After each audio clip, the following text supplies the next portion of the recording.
The history we often read is straightforward: pyramids belong to Egypt, built by pharaohs to honor the dead. But what happens when that story no longer fits the evidence? When pyramids rise not only in the sands of Giza, but in the jungles of Mexico, the plains of China, the islands of Indonesia, and even beneath the frozen soil of Antarctica. Civilizations separated by oceans and centuries, yet all chose the same mysterious shape. Did they share a hidden connection? Were these monuments tools of power, symbols of cosmic knowledge, or markers of something far greater? Today, we'll uncover 10 of the most mysterious pyramids ever discovered, structures that may force us to question everything we think we know about humanity's past. When speaking of the greatest structures in human history, one cannot overlook the Great Pyramid of Khufu, located in Giza, Egypt. It is the largest pyramid among the famous trio beside the Nile, built around 2580–2560 BCE during the reign of Pharaoh Khufu of the 4th dynasty. It is not only a symbol of power and religion in ancient Egypt, but also a scientific enigma, for its construction techniques remain unresolved to this day. If you were a modern researcher standing before the Great Pyramid of Khufu, which theory would you lean toward?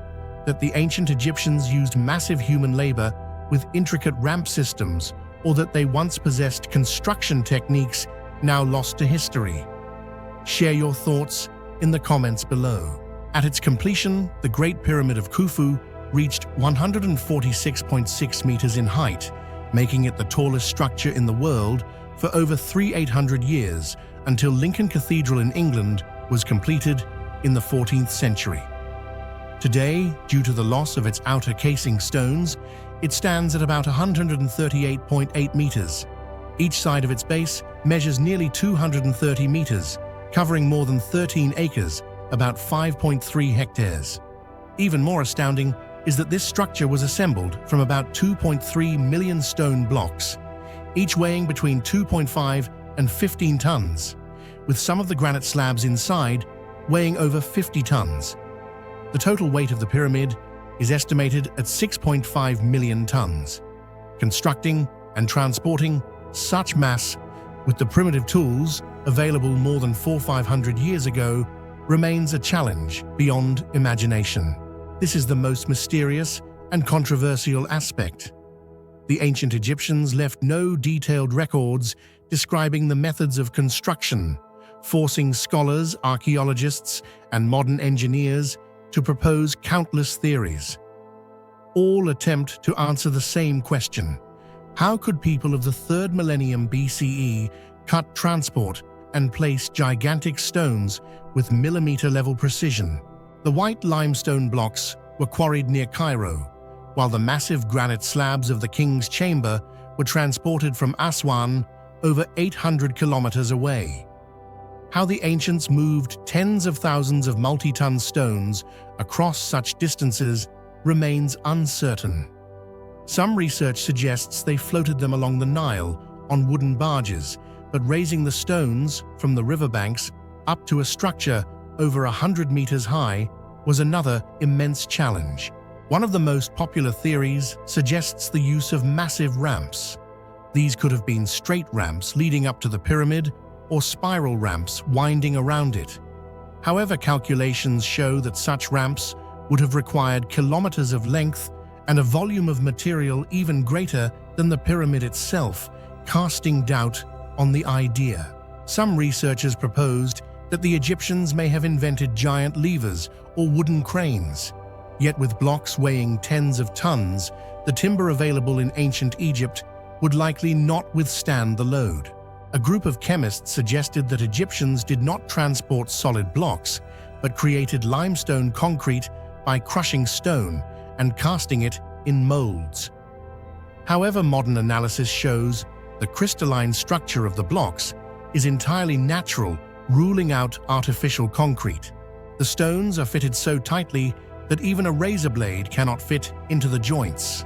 Some areas show deviations of less than 2 millimeters, a level of accuracy difficult even for modern construction. The pyramid is aligned almost perfectly with the cardinal directions north, south, east, and west. This indicates that the Egyptians were not only skilled builders, but also advanced in astronomy and mathematics. Because no definitive answer exists, bold ideas have emerged, ranging from alien intervention to the possibility that the Egyptians possessed advanced technologies later lost. Nevertheless, most scholars today favor the theory that construction involved a combination of creative techniques and the massive labor of tens of thousands of workers. What is truly remarkable is that regardless of the theory, all reflect the extraordinary intellect and organizational skill of the ancient Egyptians. Even the slightest misalignment could have led to collapse, yet the pyramid has stood firm for over 45 centuries, withstanding earthquakes, sandstorms, and time itself. The interior of the Great Pyramid of Khufu is no less mysterious than its majestic exterior, as it was designed like a complex labyrinth of chambers and corridors. The most striking is the King's Chamber, containing massive granite blocks weighing over 50 tons, fitted together with astonishing precision. Deeper inside lies the Queen's Chamber, a strange space whose true function remains uncertain to this day. In addition, the Grand Gallery, stretching nearly 47 meters long and 8.6 meters high, was constructed from seamlessly aligned stone blocks. Particularly remarkable are the ventilation shafts oriented toward the sky, possibly linked to religious rites and astronomy, suggesting a symbolic connection between the pharaoh and the stars. Recent Muon scanning technology has also revealed mysterious voids yet to be explored, hinting that the pyramid may still conceal secrets never before uncovered. The Great Pyramid is aligned with the 4 cardinal directions, with a margin of error of only about 0.0067 degrees. This suggests the ancient Egyptians possessed advanced astronomical knowledge, possibly using the North Star or Orion's belt for orientation. Additionally, the ratio of the base's perimeter to its height is close to 2p, reflecting deep understanding of geometry. Some scholars even argue that the pyramid was designed as a scale model of Earth, with its proportions mirroring the relationship between the planet's radius and circumference. The Great Pyramid of Khufu was built as Pharaoh Khufu's tomb, embodying the belief in eternal life. Its pointed shape symbolizes rays of sunlight, guiding the pharaoh's soul to unite with the sun god Ra. It was not merely a burial site, but also an eternal gateway connecting the realm of the living with that of the divine. The Great Pyramid of Khufu is the only surviving wonder of the 7 wonders of the ancient world. It has become a global symbol of Egypt, attracting millions of tourists and scholars annually. After more than 4,500 years, it still stands tall, a testament to the engineering skills and intellect of early civilizations. Each generation continues to pose new questions. How was it built? Are there hidden chambers yet to be found? Did the Egyptians possess knowledge now lost to history? The most remarkable aspect of the Great Pyramid of Khufu is not just its immense size, but its mysterious construction techniques, a puzzle without a complete solution. This makes the pyramid not merely an architectural structure, but a timeless symbol of human ingenuity, an enduring challenge to modern science. When people think of pyramids, most immediately imagine Egypt, with its legendary Giza complex home to the Great Pyramid of Khufu, one of the 7 wonders of the ancient world. Yet few know that in Sudan, deep within the Nubian desert, lies a pyramid complex even more numerous than Egypt's. This is the Pyramids of Meroe, the grand legacy of the Kingdom of Kush, a once mighty civilization along the Nile now shrouded in countless unanswered mysteries. With over 200 structures, Meroe contains the largest number of pyramids in Africa, and at the same time stands as one of the most mysterious royal necropolises in human history. Are you surprised to learn that Sudan actually has more pyramids than Egypt? Share your thoughts in the comments below. The first and most striking difference of the pyramids of Meroe lies in their architectural form. Unlike the massive stone giants of Giza, the Meroe pyramids are smaller, standing only 6 to 30 meters tall, but with steep inclines that give them a sharp and distinctive look against the golden desert. This difference reflects the creativity of the Kushites. They drew inspiration from Egypt, yet did not fully imitate it, instead transforming the design into their own style by blending foreign influence with local identity. Stepping inside, one discovers that these pyramids were in fact royal tombs of the kings and queens of Kush. Notably, many Kandake, powerful ruling queens, were buried here, a testament to the unique status of women in Kushite society. The carved reliefs on the walls depict kings and queens engaged in religious ceremonies, standing beside deities that combine Egyptian figures such as Amunisis and Horus with symbols rooted in sub-Saharan African traditions. This reveals a hybrid culture that, while borrowing from Egypt, retained its distinct character, setting Kush apart from its neighboring civilizations. What makes the pyramids of Meroe such a compelling archaeological mystery are the many unanswered questions about their history and cultural heritage. Many pyramids were destroyed or looted in antiquity. Most infamously, in the 19th century, Italian explorer Giuseppe Ferlini came and demolished numerous structures in search of treasure. In his greed for gold, he toppled pyramids that had stood for thousands of years, erasing precious information about their construction and burial rituals. Although Ferlini did uncover some golden artifacts, most of what he destroyed could never be restored. This left Meroe as a wounded archaeological site, where fragments of history remain scattered and incomplete. Another great mystery lies in the Meroitic script, a writing system once widely used in the Kingdom of Kush, found on tomb stelae and pyramid walls at Meroe. Despite over a century of study, the script has not been fully deciphered. Scholars can recognize the signs, but the meanings remain unclear. As a result, the stories carved on the walls, which might have revealed insights into Kushite life, religion, and politics, remain locked behind an undeciphered code. Some researchers believe they may contain crucial records of funerary rites, the relationship between Kush and Egypt, or even the deeper origins of this civilization. This ambiguity makes the pyramids of Meroe one of the greatest archaeological enigmas of Africa. While Egyptian pyramids have largely been decoded through hieroglyphics and extensive documentation, Meroe remains like a closed door, offering only glimpses before confronting us with new questions. Who ordered these structures built? What exactly were the burial rites performed here? Why did the Kingdom of Kush, strong enough at one point to conquer Egypt and rule as its 25th dynasty, eventually decline and vanish? And most intriguingly, what secrets still lie buried beneath the desert sands? Another striking fact is that despite their age, the pyramids of Meroe have not been fully excavated. Many remain only partially studied, with some still buried under layers of sand. This means that artifacts, perhaps even texts, may still lie hidden. With modern technologies such as ground-penetrating radar and 3D imaging, archaeologists hope that one day Meroe's deepest secrets will be revealed.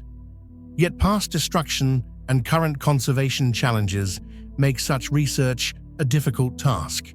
Culturally, the pyramids of Meroe are not merely stone monuments, but symbols of a civilization that once flourished, yet is rarely remembered today. In history, Kush repeatedly confronted and even ruled Egypt.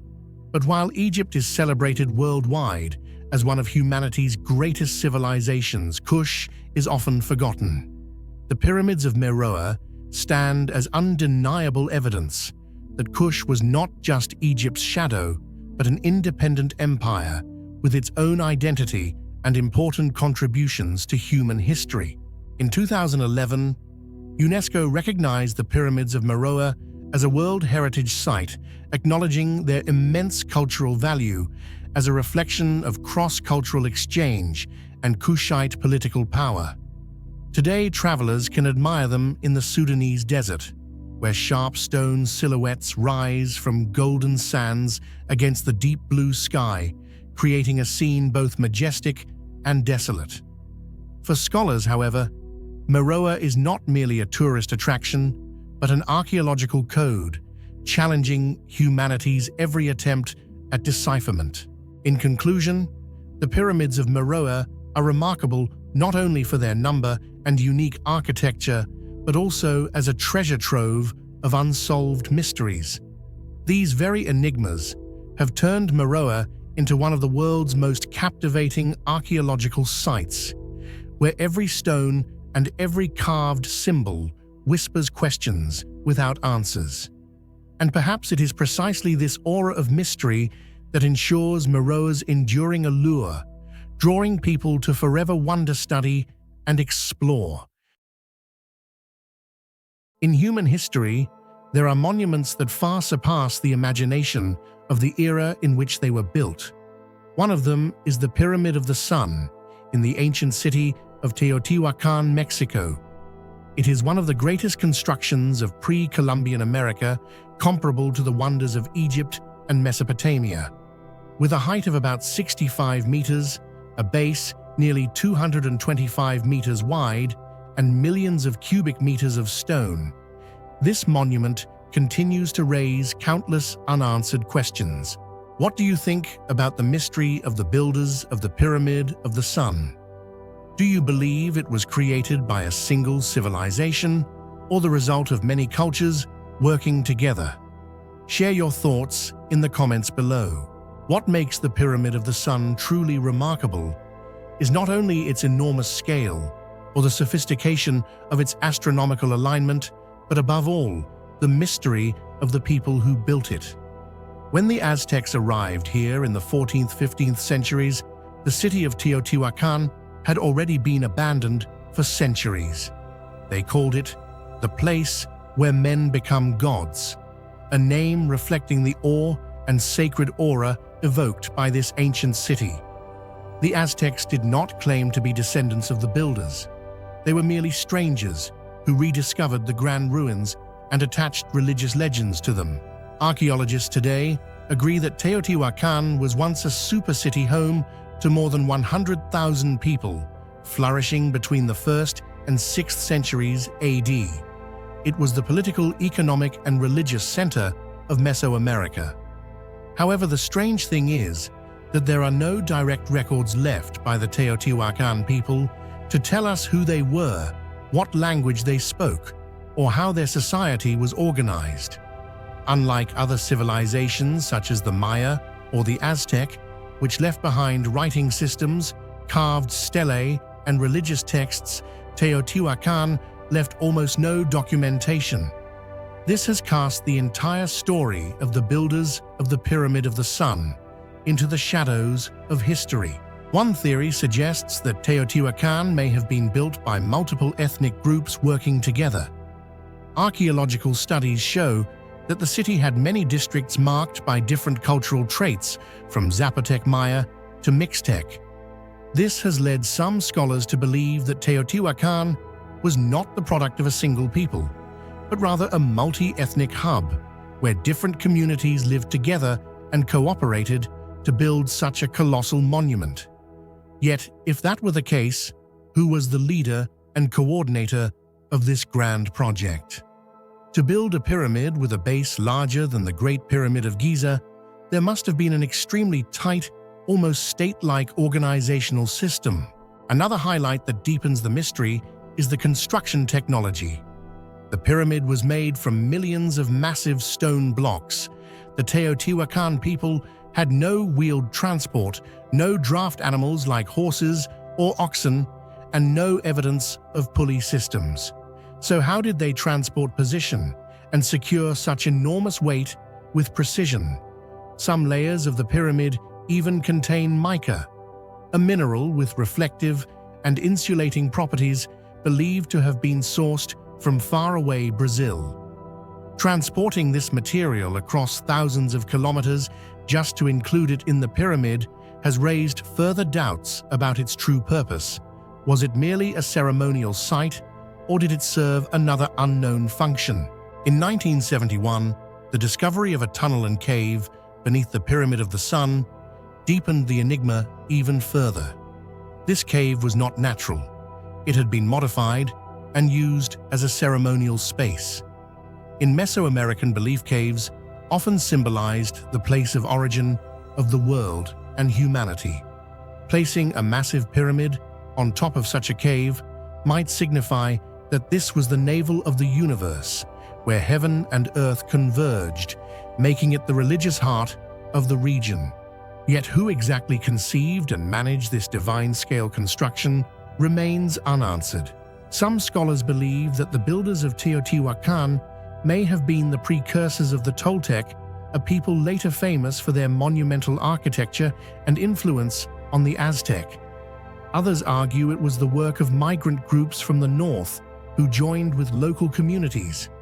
Either way, the silence of history, no texts, no official names, no recognized heirs, leaves the mystery of the builders of the Pyramid of the Sun unresolved. Moreover, the city of Teotihuacan itself shows signs of highly sophisticated urban planning. The main avenue, the Avenue of the Dead, and the major structures were aligned with astronomical phenomena, particularly the sun's path and the stars. Such precision demonstrates deep knowledge of astronomy. But who were they? Where did they acquire such knowledge? These questions remain suspended in uncertainty, leaving us only with a monument that is both grand and enigmatic. Today, the Pyramid of the Sun still stands, tall, defying time and our understanding. It testifies to the strength and intelligence of a brilliant, yet entirely anonymous civilization. While we know much about the pharaohs of Egypt, the Maya, with their hieroglyphs and their ancient calendar, Teotihuacan, and the builders of the Pyramid of the Sun remain present only through heavy stones, silent walls, and an unfathomable quiet. Perhaps it is this silence that makes the Pyramid of the Sun one of the greatest mysteries of humankind. It is not just an architectural monument, but also a challenge from history. Can we ever truly understand the past, when even the people who built one of the world's greatest wonders disappeared without leaving behind their names or their stories? Located at the heart of the vast archaeological complex of Chichen Itza, El Castillo, also known as the Temple of Kukulkan, has long stood as one of the most famous symbols of the Maya civilization, and at the same time, one of the most enigmatic structures of the ancient world. This pyramid astonishes archaeologists and architects alike for its near-perfect precision in design, but it is also captivating for a unique astronomical optical phenomenon known as the feathered serpent, which appears on specific days of the year. This phenomenon gives El Castillo not only historical significance, but also a metaphysical aura, elevating it beyond the limits of an ordinary structure. What do you think about the feathered serpent phenomenon at El Castillo? Do you believe it's just an architectural coincidence or evidence of the Mayas' advanced astronomical knowledge? Share your thoughts in the comments below. El Castillo was built around the 9th and 10th centuries, standing about 30 meters tall with 4 symmetrical pyramid faces, each containing a staircase leading to the top.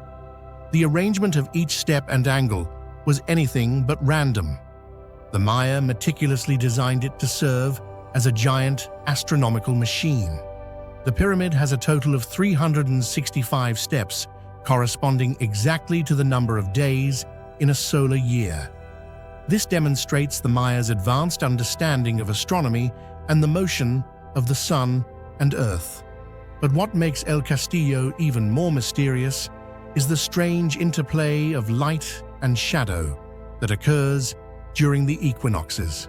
Every year, around March 2021, spring equinox, and September 22-23, autumn equinox.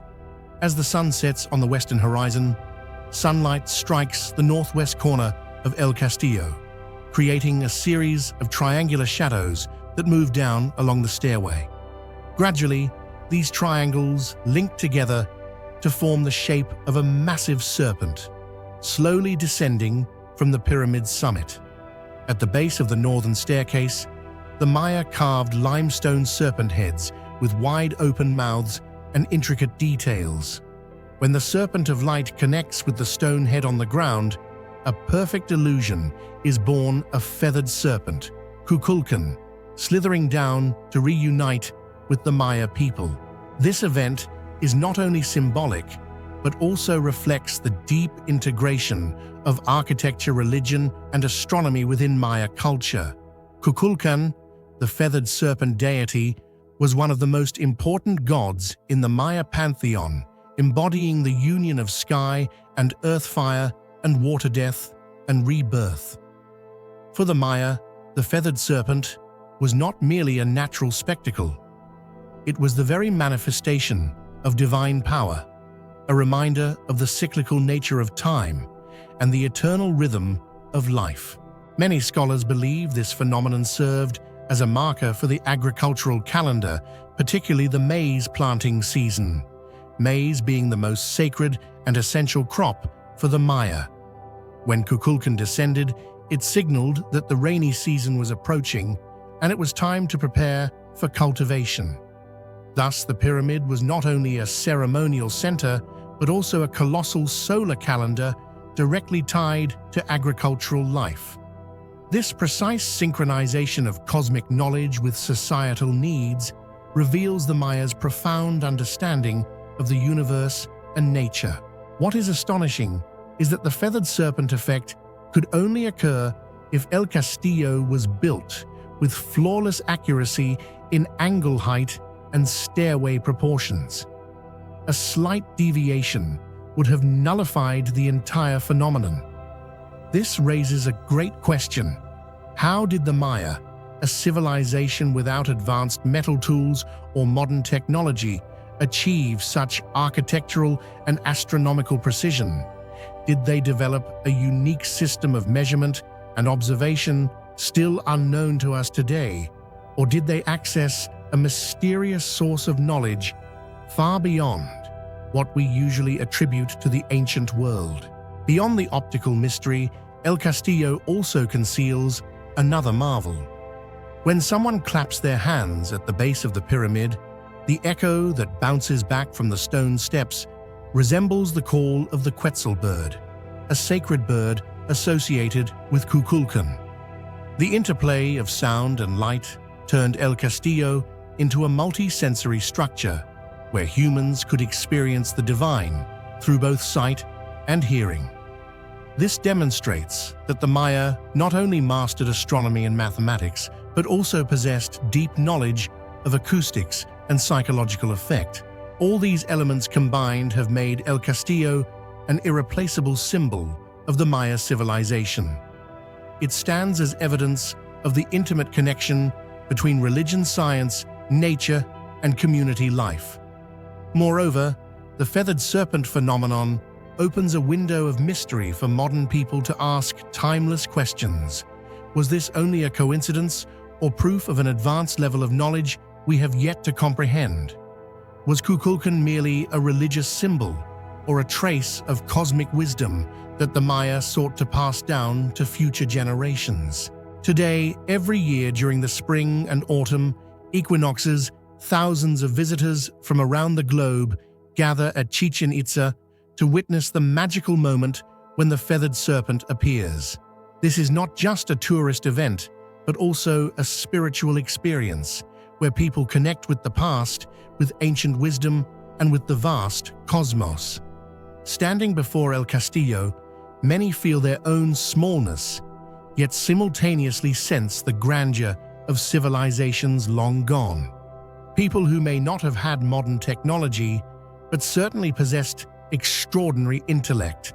El Castillo, with the enigma of the feathered serpent, continues to be a subject of scientific study and an endless source of inspiration for those who yearn to explore the intersection of science and myth.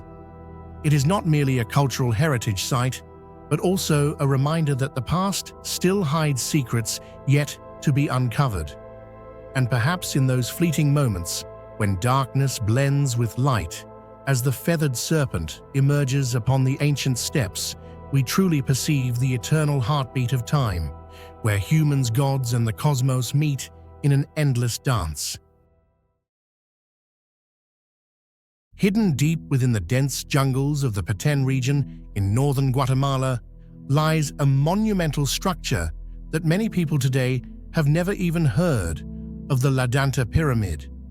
This is not only one of the largest pyramids in the world by volume, with nearly 2.8 million cubic meters of earth and stone, but also the heart of one of the most powerful ancient Maya cities, El Mirador. Yet what makes this place one of archaeology's greatest mysteries is not just the sheer scale of the structure, but the fact that this entire mighty city was abandoned by the 2nd century AD, swallowed completely by the jungle, for nearly 2,000 years. So what do you think truly caused a mighty super city like El Mirador and the La Danta Pyramid to be abandoned and disappear into the jungle for nearly 2,000 years? Share your thoughts in the comments below. The ancient Maya began building El Mirador around the 6th century BC, and La Danta, the central monument, was completed around the 3rd century BC. At that time, El Mirador was not merely a city, but a super metropolis with a population that may have reached tens of thousands or even hundreds of thousands. A network of raised causeways, temples, plazas, reservoirs, and other monumental works show that this was a sophisticated political, religious, and economic hub. La Danta, rising over 70 meters, was built entirely of earth and stone, stacked in countless layers. With its immense volume, it surpasses even the Great Pyramid of Giza in Egypt. A comparison that astonishes many, for few would imagine that the Maya in the Americas could create a structure rivaling the greatest wonders of the world. What baffles archaeologists and historians most is how the Maya could organize and carry out such a colossal project. Without iron tools, without the wheel, without draft animals like horses or oxen, they relied solely on human labor and tools made of stone, wood, and bone. Yet they managed to extract millions of cubic meters of material, transport it along causeways, and stack it with precision to create a pyramid that has stood firm for more than 2 millennia. Their construction techniques, like a secret buried alongside the city's collapse, remain one of the great unanswered questions. But if the building of La Danta was a marvel, then the disappearance of El Mirador itself is an even greater mystery. Why would a super city powerful enough to dominate the entire Petén region collapse and be abandoned in such a short time? Researchers have put forward various theories. Some argue that prosperity and ambition for expansion led directly to downfall. To construct monumental works like La Danta, the Maya required enormous quantities of wood, not only for scaffolding, but also for producing lime plaster. The result was large-scale deforestation, which depleted natural resources and upset ecological balance. Once the forests were gone, the land lost its ability to retain water, leading to erosion, crop failures, and food crises. Alongside this, archaeological evidence suggests that the people of El Mirador faced severe droughts.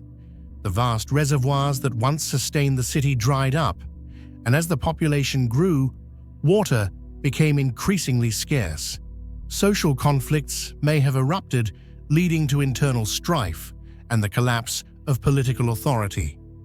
Furthermore, El Mirador was drawn into wars with other Maya city-states, likely a combination of ecological collapse warfare and social instability brought down a city that had once stood as the very symbol of early Maya power. What makes El Mirador's collapse especially remarkable is that it does not resemble the slow decline of many other civilizations. Instead, it seems to have been an abrupt abandonment. When archaeologists excavated, they found no evidence of long-term resettlement afterward. The city, along with Danta, was consumed by the jungle and disappeared from human memory for nearly 2 millennia. Only in the 20th century did explorers and archaeologists begin to return to the Petén, slowly bringing El Mirador back into light. Today, thanks to LiDAR scanning, a laser mapping technology from the air, researchers have uncovered networks of roads, temples, plazas, and monumental works surrounding Danta, proving that El Mirador was once one of the greatest cities of the ancient world. The abandoned city of El Mirador delivers a sobering lesson about the fragility of civilizations. Despite their remarkable achievements in architecture, engineering, and social organization, the ancient Maya here could not escape the destruction brought by their own activity and the unforgiving forces of nature. The disappearance of El Mirador leaves a vast historical gap, and scholars today still cannot answer. Definitively, was it environmental collapse war or a complex chain of combined causes? The Danta pyramid standing tall in the jungle is a silent witness to that story. It is not just an architectural achievement, but a symbol of a golden age now lost. Looking at Danta, we see the ambition and ingenuity of the Maya, but we also feel the vulnerability of all civilizations. No matter how grand, no matter how mighty a city can vanish, leaving behind only silent stones and unanswered questions. Today, El Mirador has yet to be developed as a major tourist destination, like Tikal or Chichen Itza, partly because it lies deep in the jungle and is difficult to reach.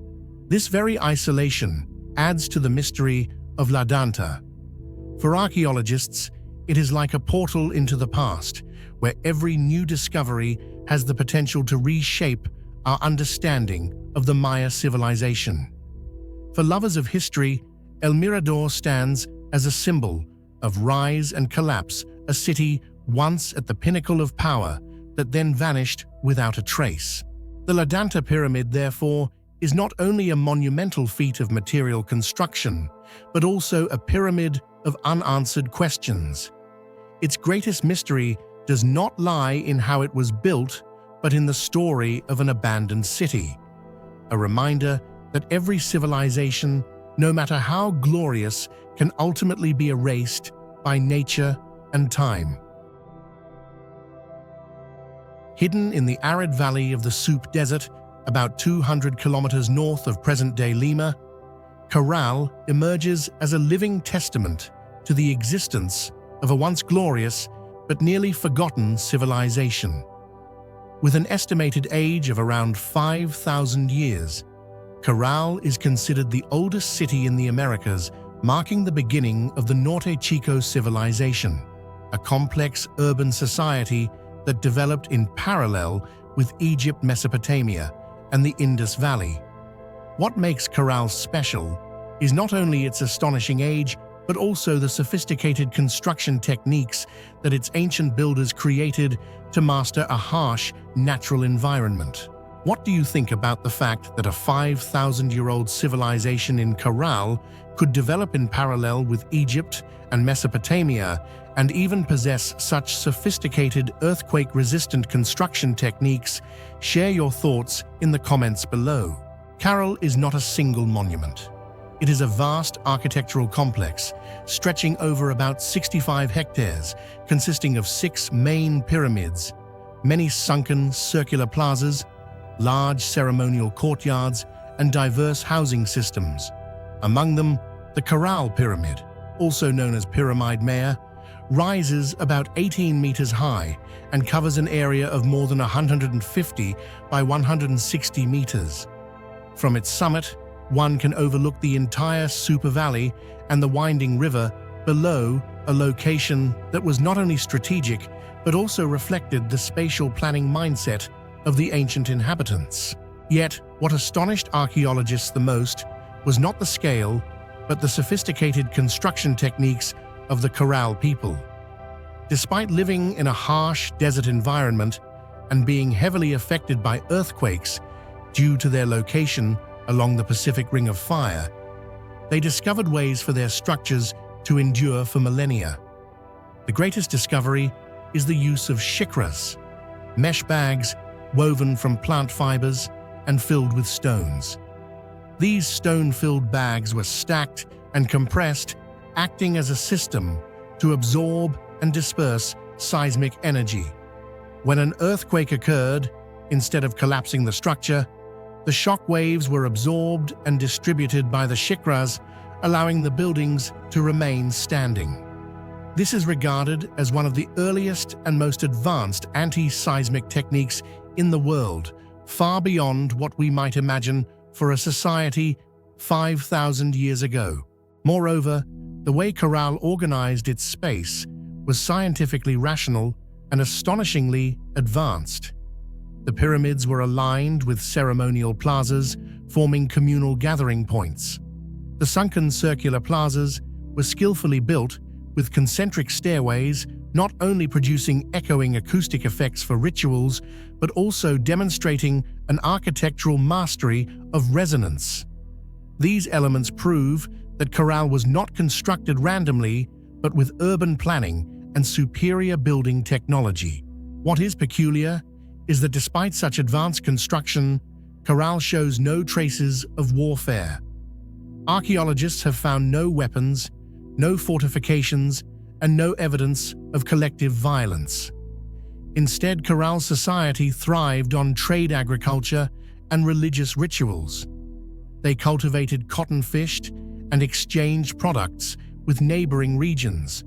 This stability may have allowed them to focus their resources on architectural and technological innovations, rather than wasting them on conflict.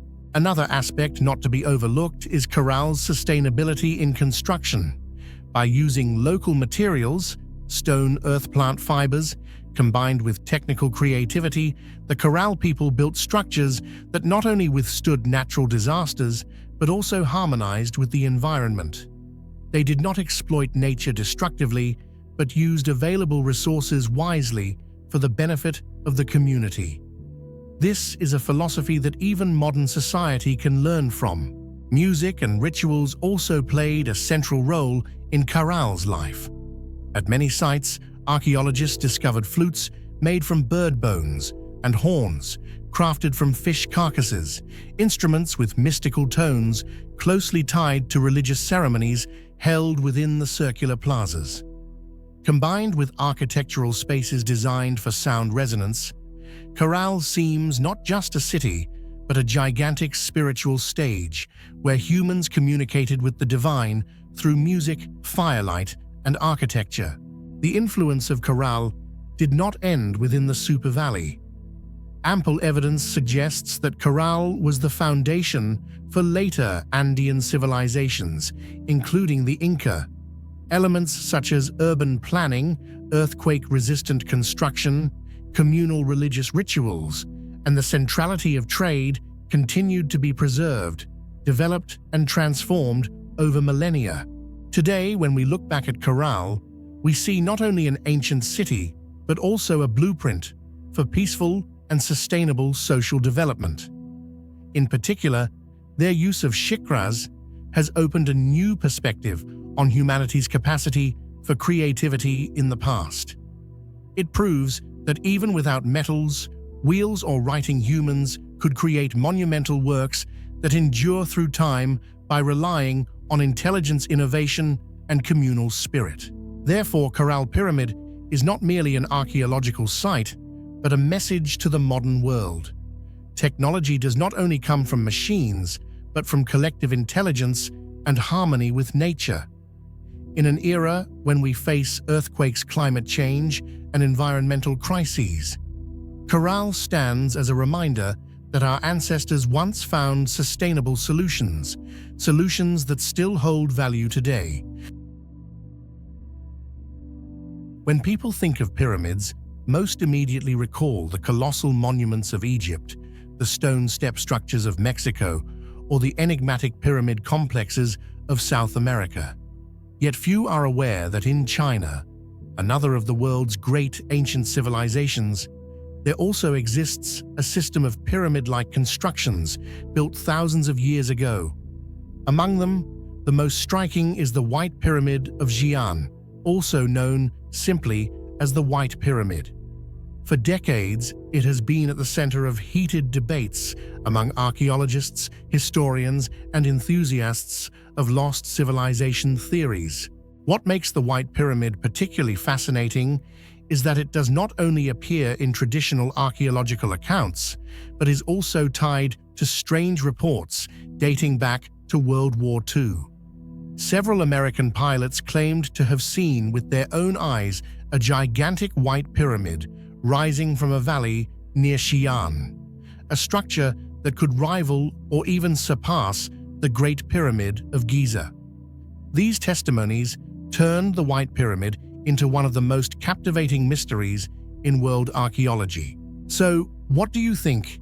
Did the White Pyramid of Xi'an truly exist as a massive hidden pyramid, or was it simply a case of mistaken identity between imperial burial mounds and legends woven from World War II accounts?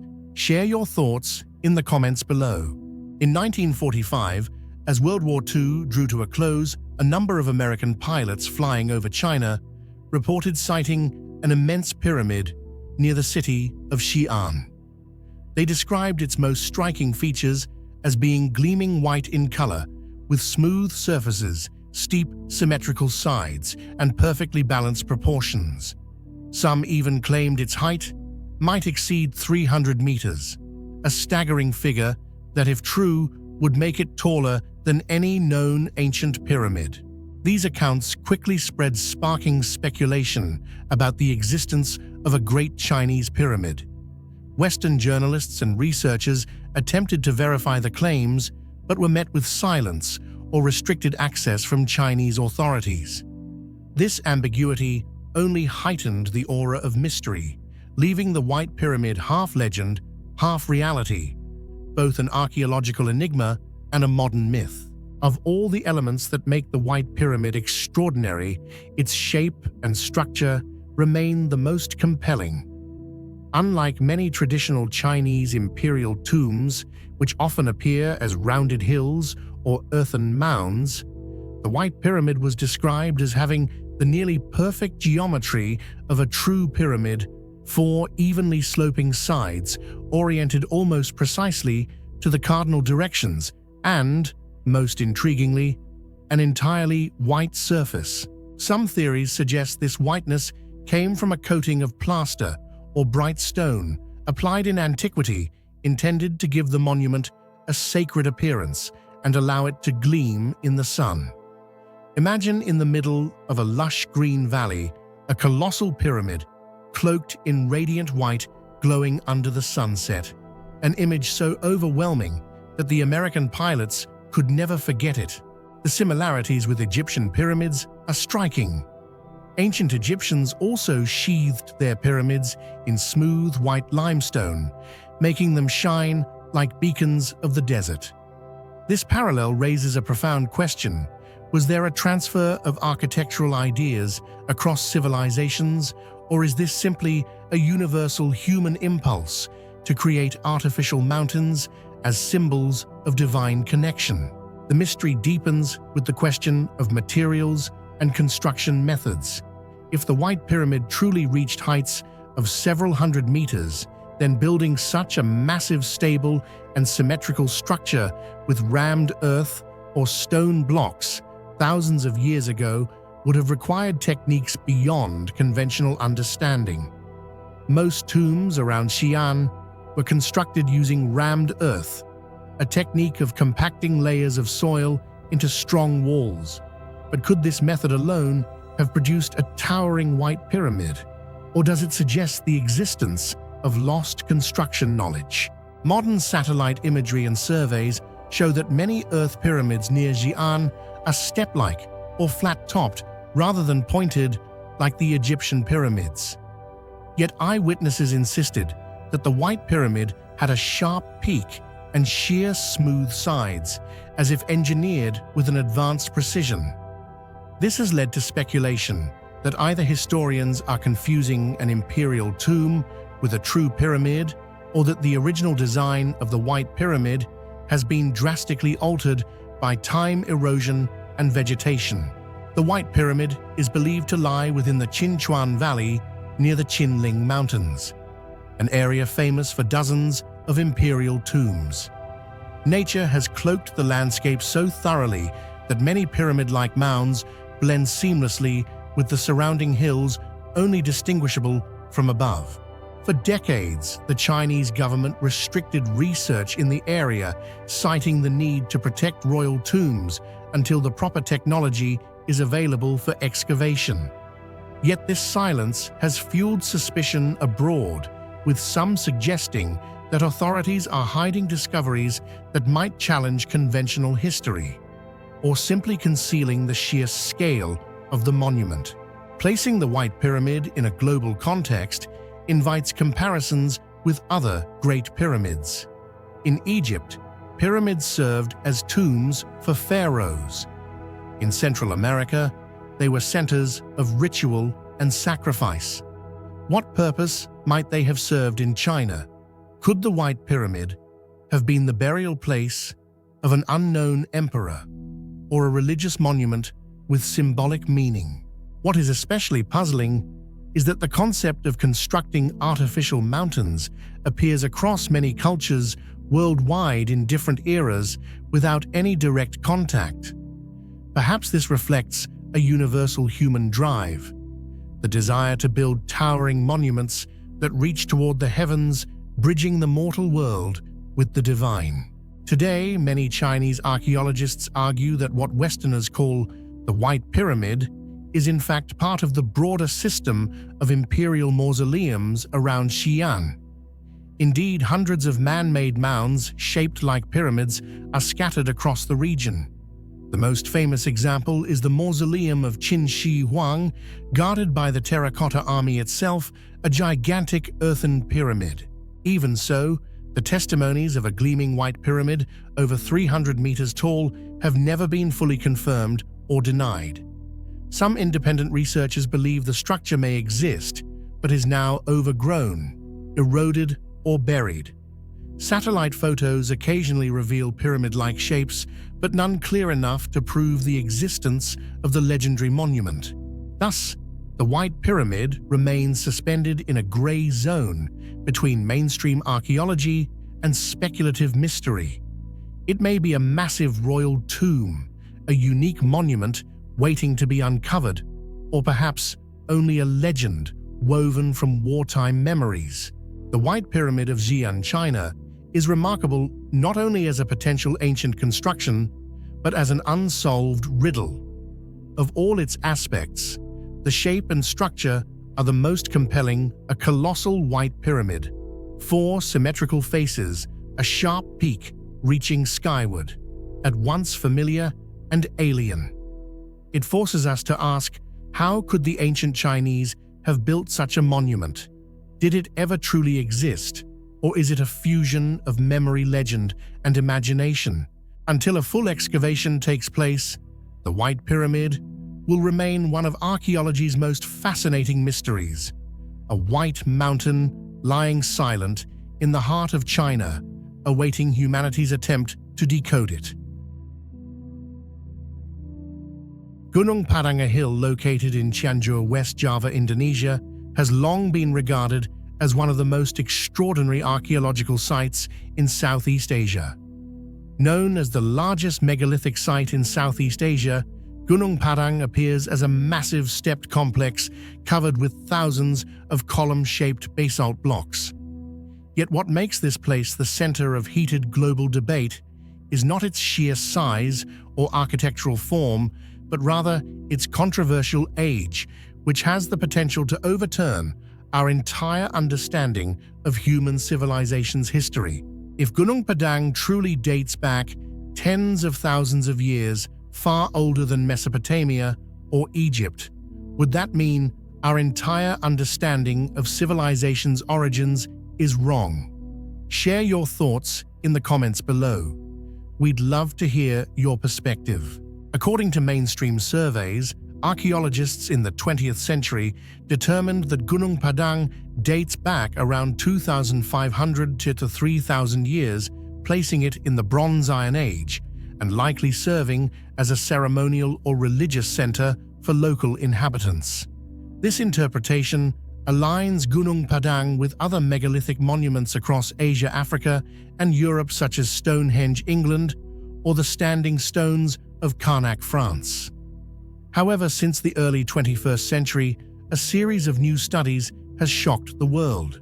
A team of Indonesian scientists, led by Dr. Danny Hilman Natawijaja of the Indonesian Geology Agency, conducted deep geophysical surveys beneath the ground, including ground-penetrating radar (GPR), seismic tomography, and geochemical analysis. The results revealed that what we see on the surface is only the tip of a much larger structure, possibly hidden beneath layers of rock and soil.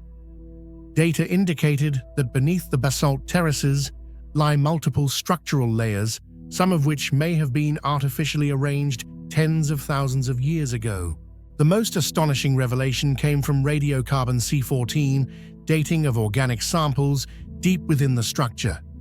Some samples showed ages of 10,000 years, while others returned results of 20,000 to 25,000 BC. If confirmed, Gunung Padang would not only be the oldest step pyramid in the world, but also evidence of an advanced civilization in Southeast Asia at the end of the Ice Age, a period when, according to conventional history, humans were thought to be hunter-gatherers without complex architectural achievements.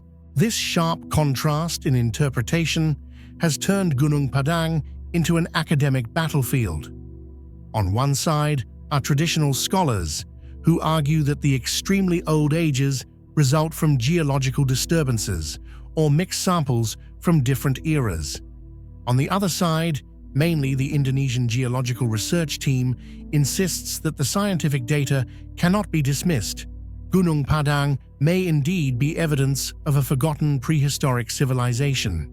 The debate is not merely about technical dating methods. It touches on a deeper foundational question. Did humans develop an advanced civilization 20,000 years ago, only for it to be wiped out by global cataclysms such as a great flood or drastic climate changes after the Ice Age? If the answer is yes, then the entire framework of history we rely on, that civilization began about 6,000 years ago in Mesopotamia, Egypt, and the Indus Valley, must be rewritten. Beyond its disputed age, Gunung Padang is remarkable for its architectural form. Built on top of an extinct volcano, the site takes the shape of terraces with thousands of prismatic basalt stones neatly arranged into platforms, corridors, and foundations. These blocks were not placed randomly. Many align with clear orientations, possibly linked to astronomical phenomena. This suggests that its builders possess significant knowledge of architecture, mathematics, and sky observation. Even more intriguing geophysical surveys revealed hollow spaces, corridors, or chambers inside the hill. This raises the hypothesis that Gunung Padang was not just an open-air ritual site, but potentially an underground pyramid or a large-scale religious political center of an ancient civilization. For the local Sundanese community, Gunung Padang has long been tied to folk beliefs. It is called the Mountain of Light, or the Ornamented Mountain, where kings or shamans once performed rituals and invoked the gods. The stony hill also appears in numerous legends, reinforcing the belief that this is sacred ground, not merely a human-made construction. Today, Gunung Padang has become a hotspot for archaeology and tourism. Visitors are often amazed at the scale of the terraces, while captivated by the mysterious stories about its age. Some believe this site to be the remnant of the legendary Atlantis described by Plato, while others take a more cautious view, seeing it as evidence of a long-standing megalithic tradition in Indonesia. Whichever interpretation proves correct, Gunung Padang remains a monumental challenge for science. It forces us to ask, where does human history truly begin? Have we lost an essential chapter of humanity's memory, buried under volcanic ash and stone for tens of millennia? And if an ancient civilization once thrived here, what event erased it so completely? It is precisely this mystery, especially the controversial age, that makes Gunung Padang one of the most captivating archaeological sites in the world today. It is not just a stone-covered hill, but a haunting reminder that we may never have truly known the distant past of our own species. Located on Tenerife Island in the Canary Archipelago off the Atlantic Ocean, the pyramids of Guimar have long been one of the most debated archaeological mysteries in Spain and Europe. At first glance, they appear to be nothing more than piles of stones stacked into steps far from comparable in scale to the mighty pyramids of Egypt or the colossal structures of Mexico. Yet their modest size is precisely what makes them unique, for the deeper scholars looked the more unusual and inexplicable details they found, particularly their astonishingly precise astronomical alignment. This very factor has placed the pyramids of Guimar among the most notable monuments when discussing the connection between ancient architecture and cosmic knowledge. What do you think about the fact that the small pyramids in Guimar could be aligned so precisely with important astronomical events like the summer and winter solstices? Do you believe this was just a coincidence, made by local farmers, or evidence of deep astronomical knowledge from ancient times? Share your thoughts in the comments below. At first, many locals believed these small pyramids were simply byproducts of agricultural activity. When clearing fields, farmers would gather troublesome stones and heap them together. However, the difference between random stone heaps and the stepped, pyramid-shaped structures of Guimar is striking. They were not built haphazardly, but with deliberate technique. Volcanic stones were carefully laid in flat, even layers, forming stepped pyramids reminiscent of certain pre-Columbian constructions in Central America. These details raise the question, were the pyramids of Guimar truly just agricultural stone dumps, or were they meaningful cultural or ritual structures? The most striking and controversial aspect of the pyramids of Guimar is their astronomical alignment. In 1990, the Norwegian anthropologist Thor Heyerdahl, famed for the Kon-Tiki expedition that demonstrated the possibility of transoceanic contact among ancient civilizations, came to study the site. He discovered that many of the structures are precisely oriented to solar events, especially during the summer solstice and the winter solstice.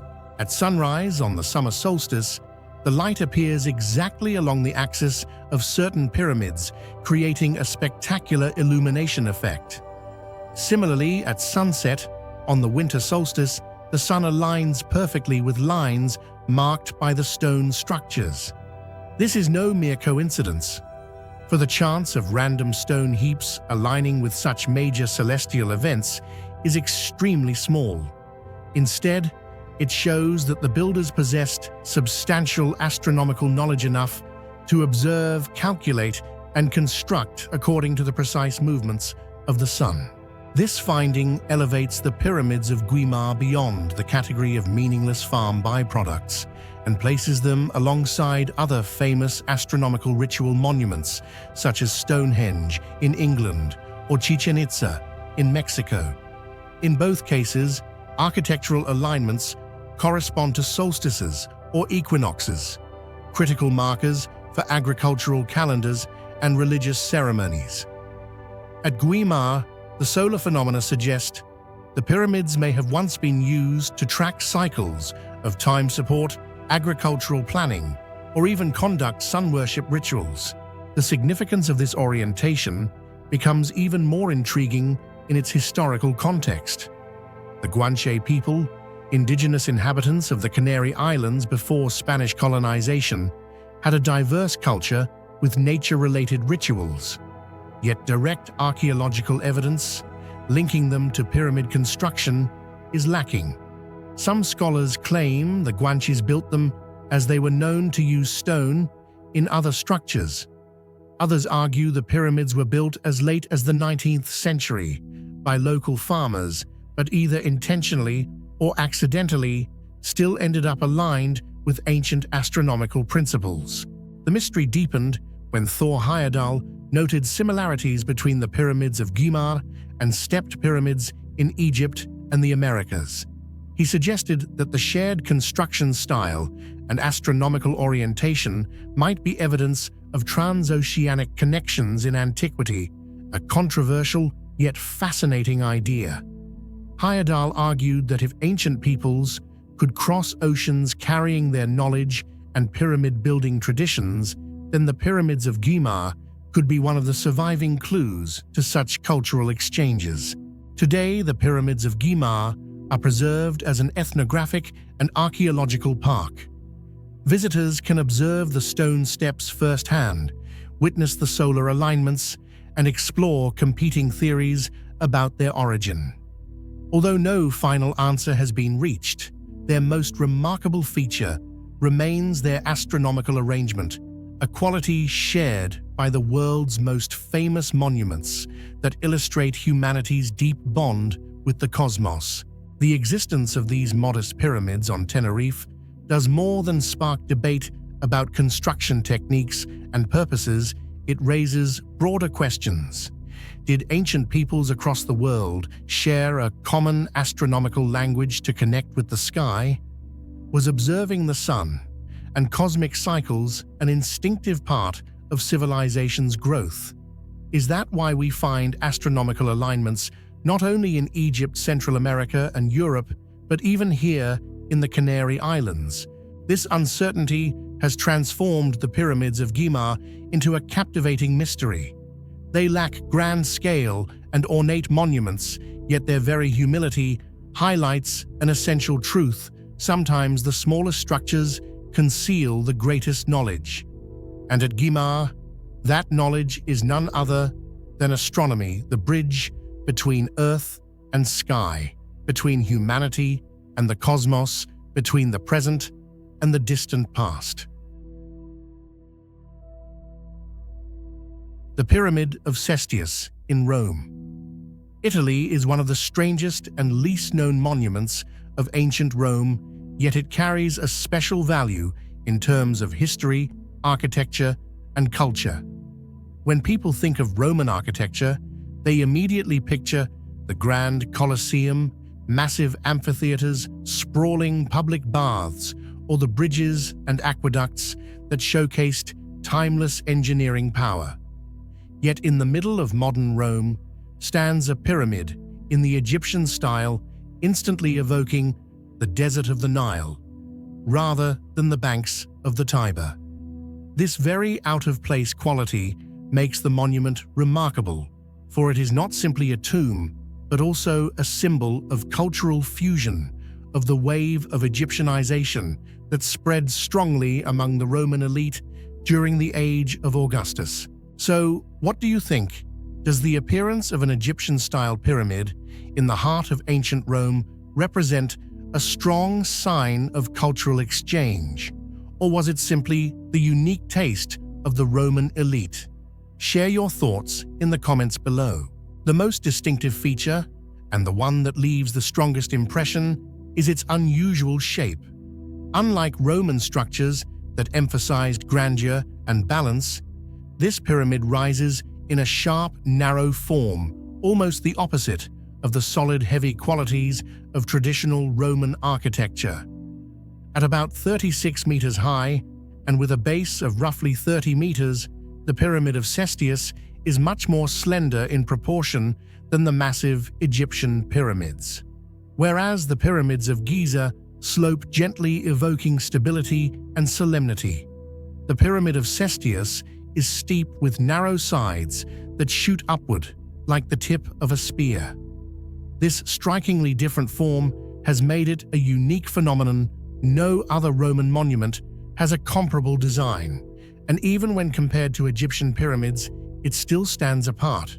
This unusual form reflects an important cultural factor: the influence of Egypt on Rome after the empire expanded eastward. After Rome conquered Egypt in 30 BCE, Egyptomania, a fascination with Egyptian elements, swept through the Roman elite. People began building structures in the Egyptian style, collecting Egyptian artifacts, and even blending Egyptian religious symbols with Roman mythology. In this context, Gaius Cestius, a high-ranking official and member of a religious council, chose a pyramid-shaped tomb to express his wealth, individuality, and admiration for Egyptian civilization. But rather than directly copying the design, was creative, smaller, steeper, sharper, and thus a unique variation of the pyramid form. This distinctive shape also helped the Pyramid of Cestius endure for over 2,000 years.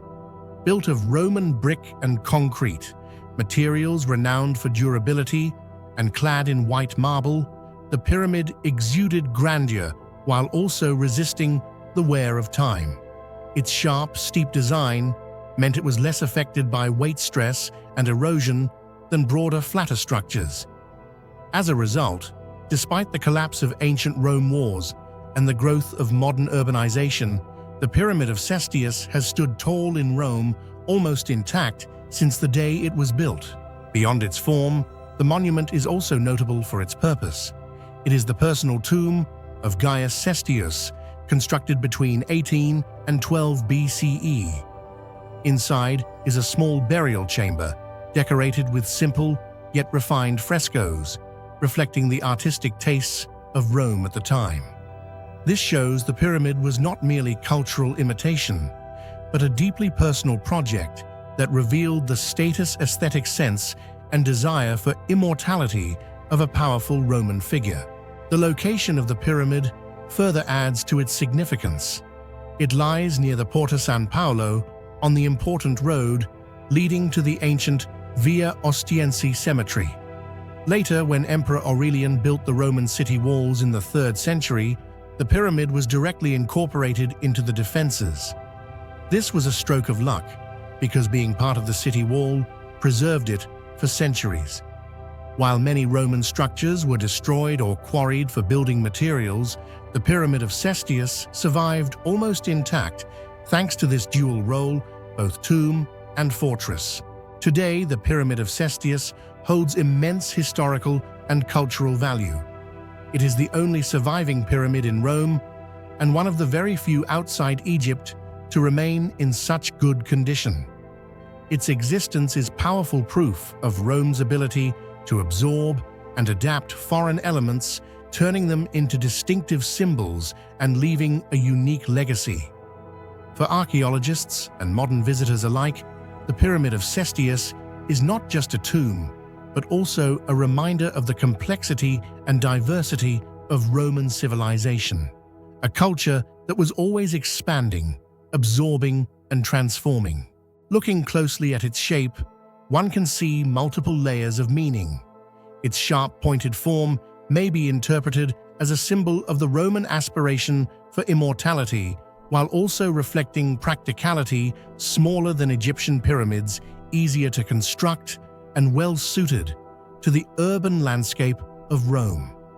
This was not a monument raised in a vast desert, but a Roman urban pyramid, compactly situated in a dense and bustling city. That makes its creativity and distinctiveness even more striking. Today, when standing before the Pyramid of Cestius, people do not merely admire an ancient structure, they also see a story of cultural fusion, of the power of trends, and of the elite's desire for self-expression. It is not the tallest, largest, or most complex pyramid, but it is the most different one. A monument embodying the hybrid identity of two great civilizations. And perhaps it is precisely because of its unusual form that the Pyramid of Cestius has become one of the rare structures able to link Rome with Egypt, the past with the present, and humanity with its eternal yearning for immortality. In the heart of Lebanon's fertile Bekaa Valley stands Baalbek, an ancient site wrapped in grandeur and mystery. To many, it is remembered as a jewel of the Roman Empire, with temples to Jupiter Bacchus and Venus rising like monuments to divine power. Yet beneath these majestic ruins lies something far more baffling than Roman architecture: the trilithon.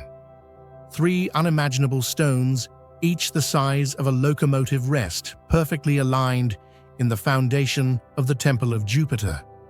Nearby, even larger blocks, some weighing more than 1,000 tons, still lie abandoned in the quarry as if frozen in time.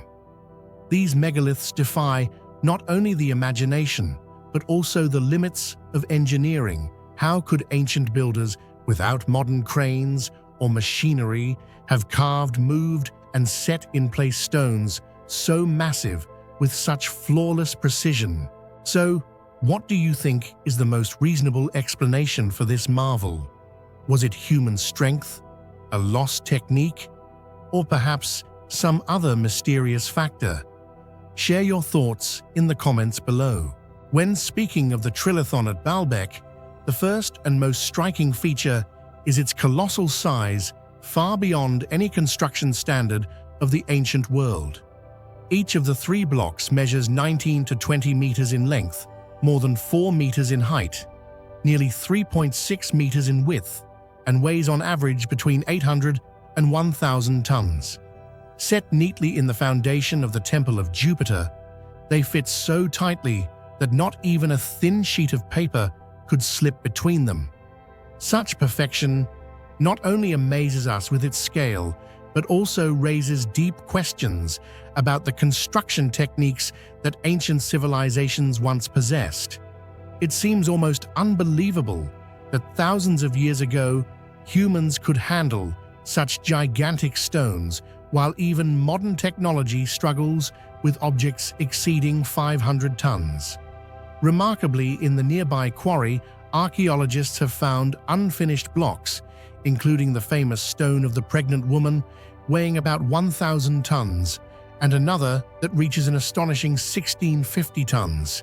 This overwhelming scale has made Baalbek an enduring symbol of humanity's extraordinary yet enigmatic building capabilities.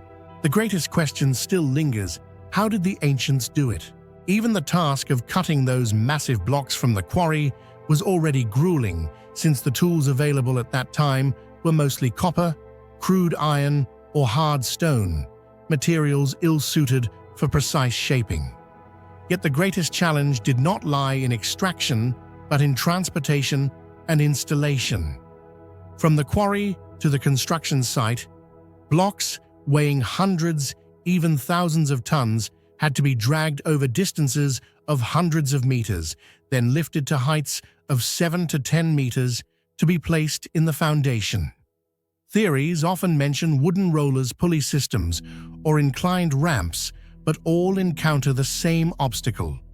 The staggering weight of these stones far exceeded the load limits of wood ropes or soft ground.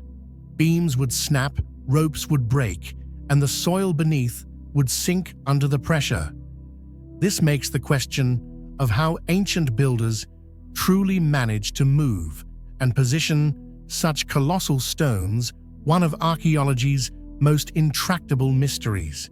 In trying to explain how the ancients could move and set stones weighing up to 1,000 tons, many traditional hypotheses have been proposed.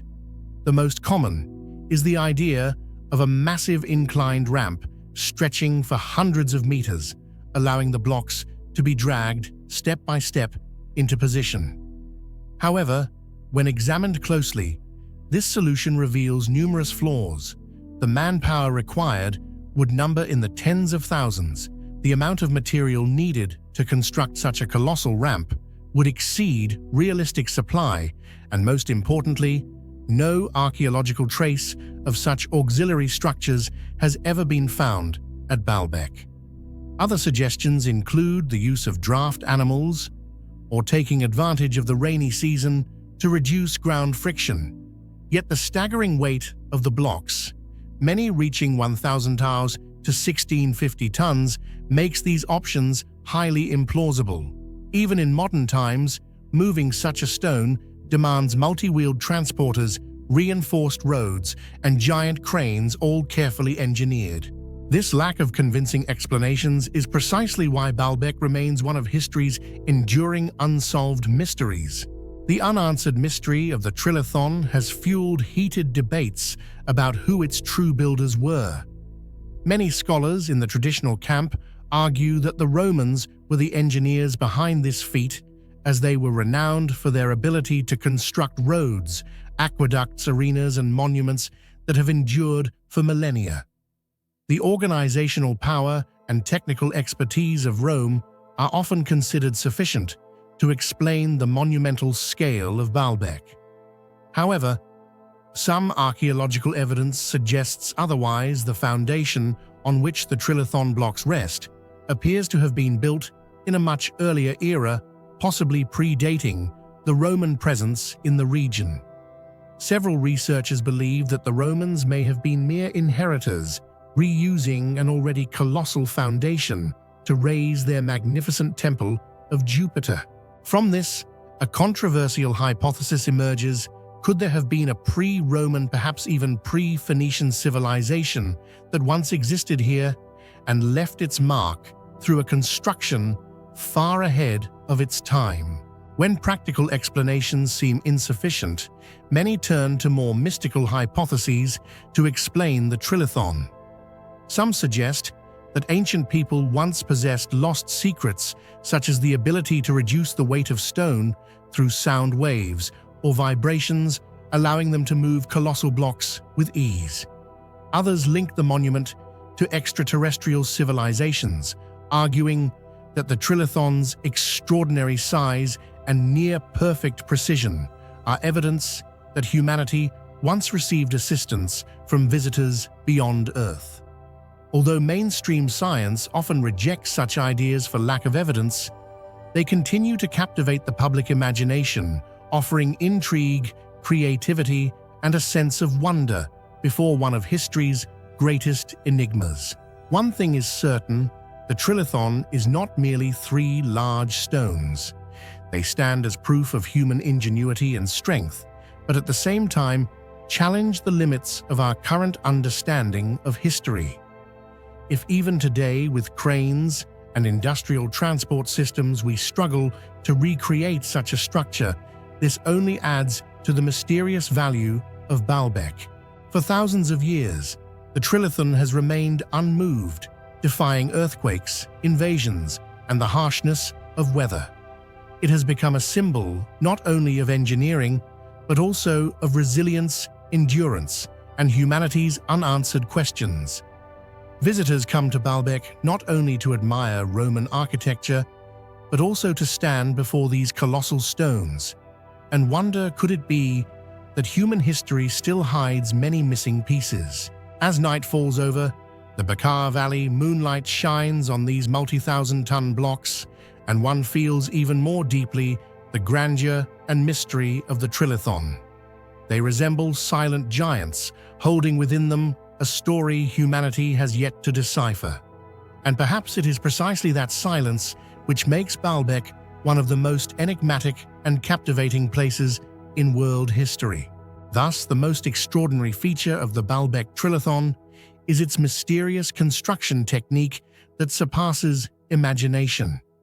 More than a symbol of ancient creativity and perseverance, the trilithon raises questions about the boundaries of our historical knowledge, suggesting that humanity may not yet know the full truth of its own past. Amid the mysteries left behind by the Sumerian civilization, the cradle of writing and the world's first cities, there exists a document that has stunned archaeologists and historians for centuries: the Sumerian king list. This is not merely a record of dynasties, but a bizarre chronicle where the boundary between myth and history is erased, where the reign lengths of kings defy every logic and modern understanding. Inscribed on clay tablets in cuneiform, most notably, the copy discovered in the ancient city of Nippur, this text recorded the names and dynasties of Sumerian rulers. But the most shocking detail of all is the reigns said to have lasted tens of thousands of years, a notion that far exceeds the imagination of humankind today. If the Sumerian king list truly records reigns lasting tens of thousands of years, do you think these numbers were meant as symbolic exaggerations, or could they hint at a forgotten chapter of human history? Share your thoughts in the comments below. I'd love to hear what you think. In the Sumerian king list, immediately after kingship was lowered from heaven, the earliest rulers appear with reigns that stretched to unimaginable lengths. Alulim, the founding king of Eridu, is recorded as ruling for 28,800 years, and his successor, Alalngar, extended his reign even further to 36,000 years. Just these two dynasties alone far exceed the entire span of human civilization as we know it today. For comparison, ancient Egypt, from the pre-dynastic era until its fall to Rome, lasted only about 3,000 years, not even a fraction of a single king in the Sumerian list. These implausible figures have led many scholars to wonder, did the Sumerians truly believe these were historical facts, or was this their way of mythologizing the past, turning the earliest kings into beings that transcended human limits? The list continues with other reigns no less absurd. Enmenluana ruled 43,200 years, Enmengalana 28,800 years, Dumuzid the Shepherd 36,000 years. In total, the first 8 kings before the Great Flood reigned for more than 241,000 years. These figures are not only beyond scientific comprehension, but also provoke endless questions. Why did the Sumerians record such numbers? Was this true history, religious myth, or a faint memory of a forgotten age? One striking feature of this text is its clear separation between before and after the Great Flood. A famous line reads, "After the flood had swept over, kingship was lowered again from heaven." This wording immediately recalls flood legends across many cultures: the biblical story of Noah, the Sumerian epic of Gilgamesh, ancient Indian and Greek myths, and even traditions in the Americas. Could the Sumerians have preserved a collective memory of a global cataclysm passed down for millennia and finally recorded in writing? More importantly, did they divide human history into 2 eras, the age of immortal rulers and the age of mortal men?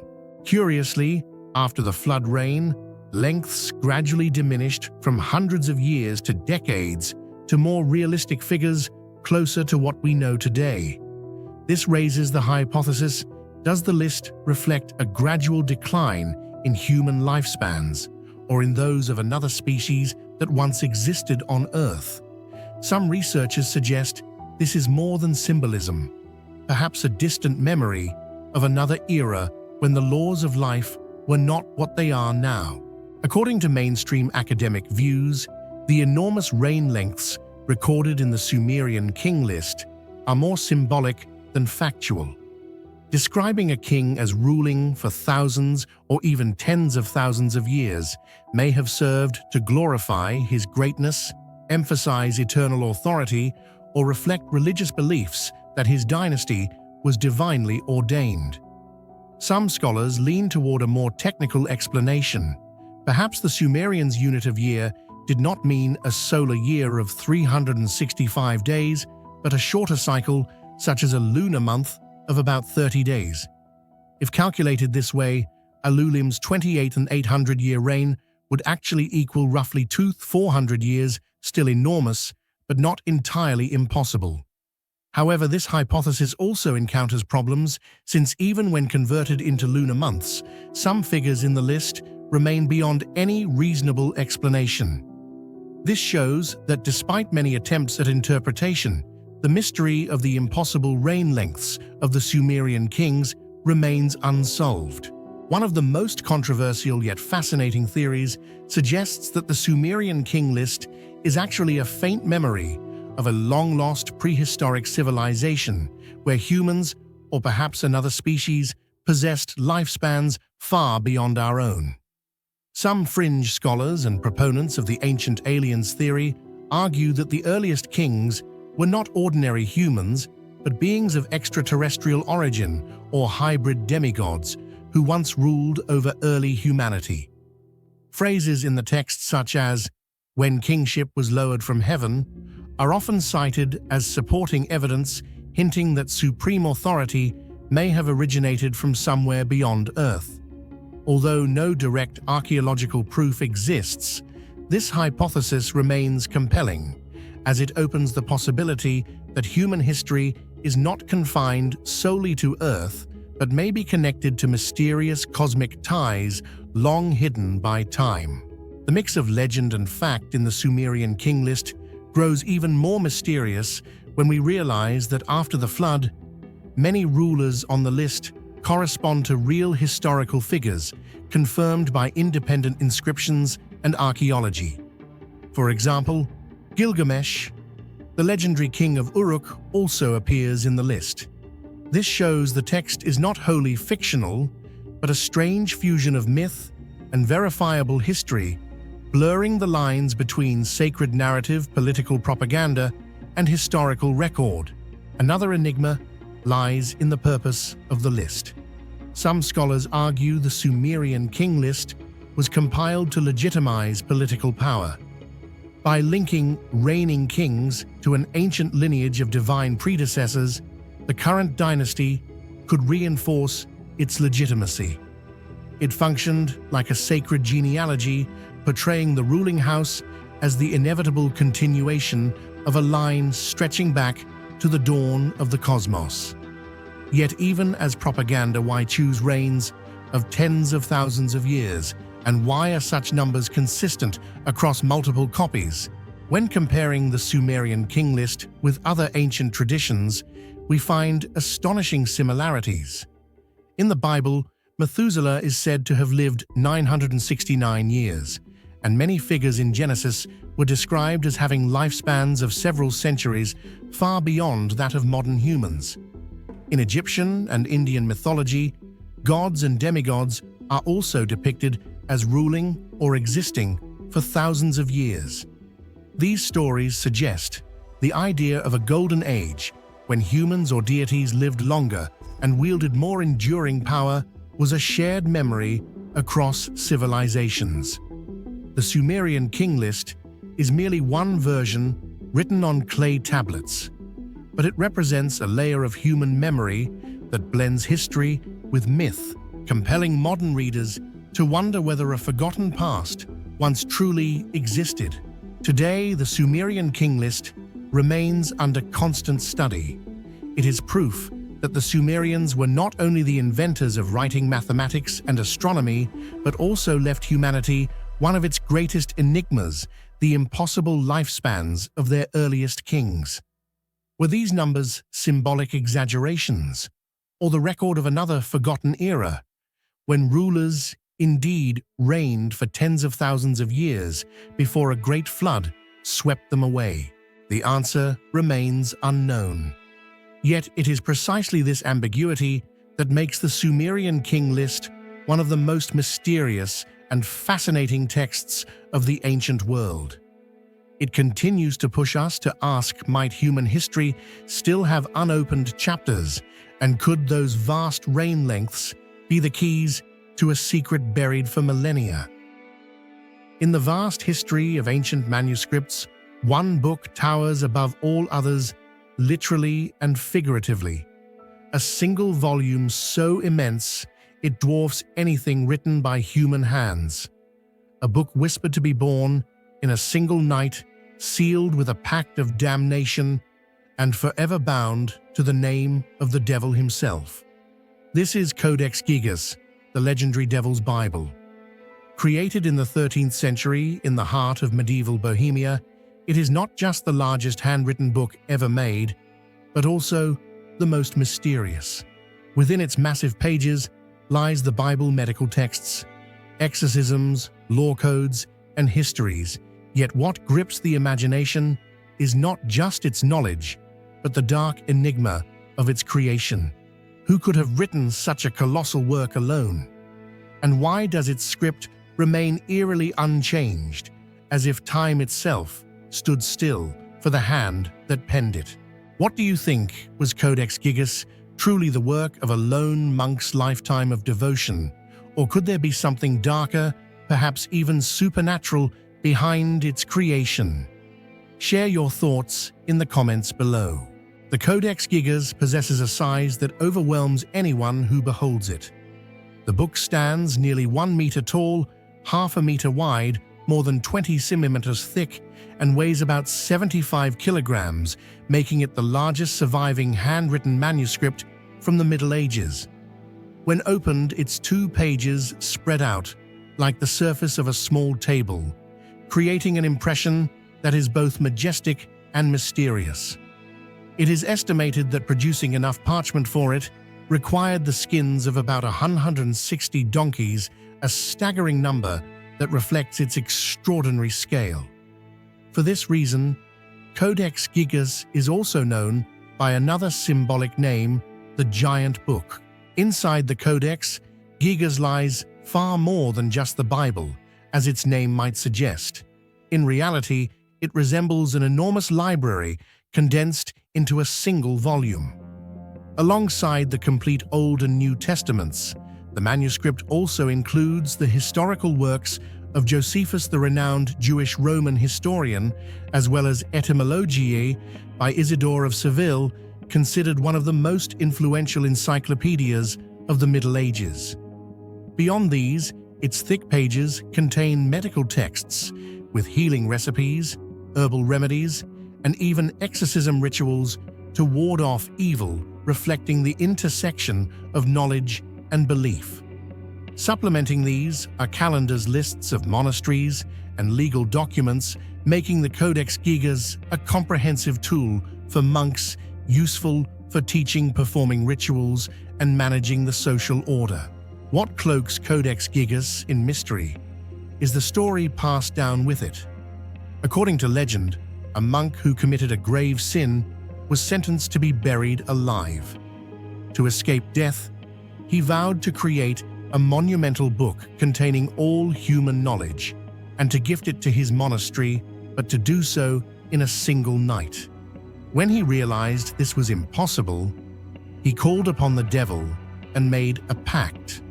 With infernal aid, the manuscript was completed, and as a token of gratitude, the monk drew a giant portrait of the devil on one of its pages. Thus, it became known as the Devil's Bible.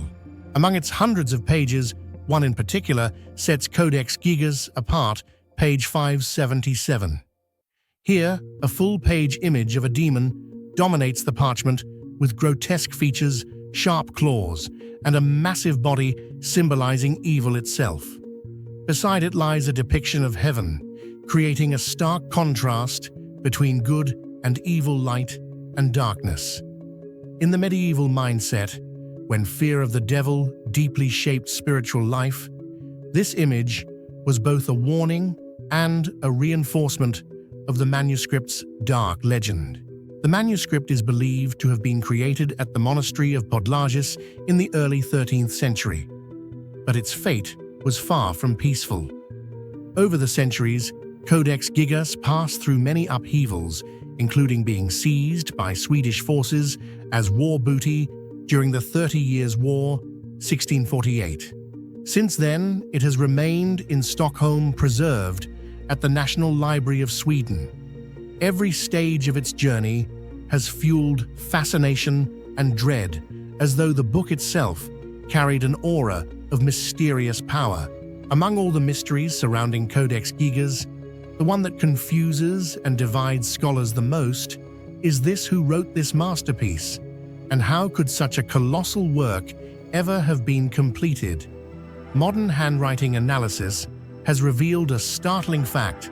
From the first page to the last, the script is completely uniform, with no variation in style, slant, or detail.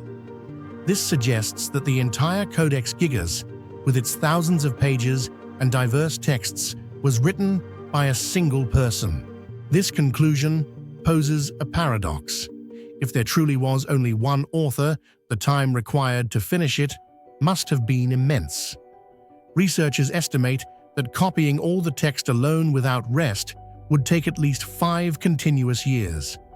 But in reality, the process of preparing ink, parchment, illustrations, decorations, and binding during the Middle Ages demanded enormous effort. Most scholars therefore believe the project could have taken 20 to 30 years, virtually a lifetime. Even stranger is that despite such a long time span, the handwriting in Codex Gigas remains perfectly consistent. Normally, a person's writing changes over the years due to age, health, or habit. Yet here, from the opening lines to the final pages, the script looks as though it was produced in a short burst of time, with no decline or evolution. This peculiarity has sparked countless theories, both scholarly and supernatural. Some argue the scribe might have been a monk of extraordinary discipline and asceticism, devoting his entire life to the task and maintaining perfect consistency through absolute focus. Others speculate he may have trained on many drafts beforehand or used a special method to ensure uniformity. But all of these remain hypotheses with no concrete evidence. The absence of a satisfying explanation has pushed many to lean toward legend that the monk forged a pact with the devil, receiving supernatural power to write the massive book in a single night. Even with advances in modern science, the question remains unanswered: was Codex Gigas the result of one man's devotion and perseverance, or does it bear the mark of something beyond human comprehension? This enduring mystery makes Codex Gigas more than just an ancient manuscript. It is a symbol of the intersection between knowledge, faith, and the fear of the supernatural. Perhaps that is why, even after more than 8 centuries, Codex Gigas is still remembered by its haunting name, the Devil's Bible. Codex Gigas is not just a massive book. It is a symbol of knowledge, belief, fear, and mystery in the medieval imagination. From its extraordinary size and encyclopedic content to the striking devil portrait and its turbulent history, every feature contributes to its reputation as one of humanity's most enigmatic relics. Above all, what cements Codex Gigas as legend is the unanswered question of its lone author and the extraordinary span of time required to create it. That enduring mystery continues to spark debate among scholars and captivate the public even after more than 800 years. Long before the rise of China's great dynasties, hidden in the rugged hills of northern Shanxi, there stood a city unlike any other. Built over 4,000 years ago, Shimao was no ordinary Neolithic settlement. It was a sprawling stone fortress towering above its time, with walls so massive they defied the limits of ancient engineering. But what truly sets Shimao apart is not just its sheer scale, but the secrets buried within its ruins. Among shattered walls and sacrificial pits, archaeologists uncovered a series of strange, otherworldly artifacts, objects carved from jade with shapes and purposes so unusual that even today, no one can say for certain what they were. Known as the Shimao mysterious objects, these enigmatic relics transformed Shimao from a forgotten ruin into one of Asia's most compelling archaeological puzzles, where every discovery raises more questions than answers. What do you think these mysterious jade artifacts were really used for? Share your thoughts and theories in the comments below. The most remarkable feature of the mysterious artifacts at Shimao lies in their unusual shapes and materials. Instead of resembling tools, weapons, or everyday objects, typical of the Neolithic context, they were crafted almost entirely from jade, a material traditionally associated with nobility, spirituality, and high status in ancient Chinese culture. What is striking is that rather than taking familiar forms such as bracelets, amulets, or symbolic ornaments, the Shimao artifacts display puzzling designs, some with complex symmetrical structures, some resembling modular pieces that could be assembled, and even some that look like components of a technical mechanism. This sense of being out of place has fueled decades of debate among archaeologists, raising the question of whether these objects were merely symbolic ritual items or whether they once served a function far beyond our current understanding. When archaeologists examined the Shimao artifacts more closely, they discovered finely crafted cuts, grooves, and perforations across their surfaces so precise that they seem almost unbelievable. Considering that the people of 4,000 years ago relied mainly on stone and primitive bronze tools, producing such smooth, nearly flawless details appears far beyond the known technical capabilities of the time. Some scholars suggest that the Shimao inhabitants may have developed special crafting methods, perhaps even more advanced than many contemporary cultures. Yet the core issue does not lie in how they were made, but rather in their true function, a question that remains unanswered and continues to challenge modern science. What makes the Shimao mysterious objects most captivating is the enigma of their undefined function. Despite decades of research, archaeologists have yet to find a definitive answer. If they were labor tools, their symmetrical, refined shapes are far too intricate and impractical for chopping, cutting, or drilling. If they were weapons, they lack essential features, such as sharp blades or sturdy handles for combat use. And if they were merely ornaments, the fact that they were often discovered in sacrificial pits alongside human skulls and traces of ritual offerings creates a contradiction that is hard to explain. This very gap has turned them into a great puzzle where each hypothesis only leads to new questions, leaving the true purpose of the Shimao artifacts an unsolved mystery to this day. The difficulty in defining the function of the Shimao mysterious objects has given rise to countless theories reflecting the diverse ways humans attempt to interpret the past. Some Chinese scholars suggest they may have been symbols of power used in political or religious ceremonies to affirm the authority of the ruling class, much like scepters or seals in other cultures. Another line of thought proposes that they could have been ritual instruments, since some of the objects produce resonant sounds when struck together, sounds well suited to the sacred atmosphere of sacrificial rites. There are also theories that they were early astronomical tools designed for observation or orientation, as their grooves and symmetrical structures resemble measuring devices. And bolder still are the fringe ideas claiming these artifacts might actually have been ancient technical devices, evidence of a civilization that once achieved an advanced level of knowledge only to vanish without a trace. It is precisely this diversity and opposition of theories that keeps the Shimao mystery alive, making it a lively subject of debate among archaeologists and enthusiasts of ancient enigmas alike.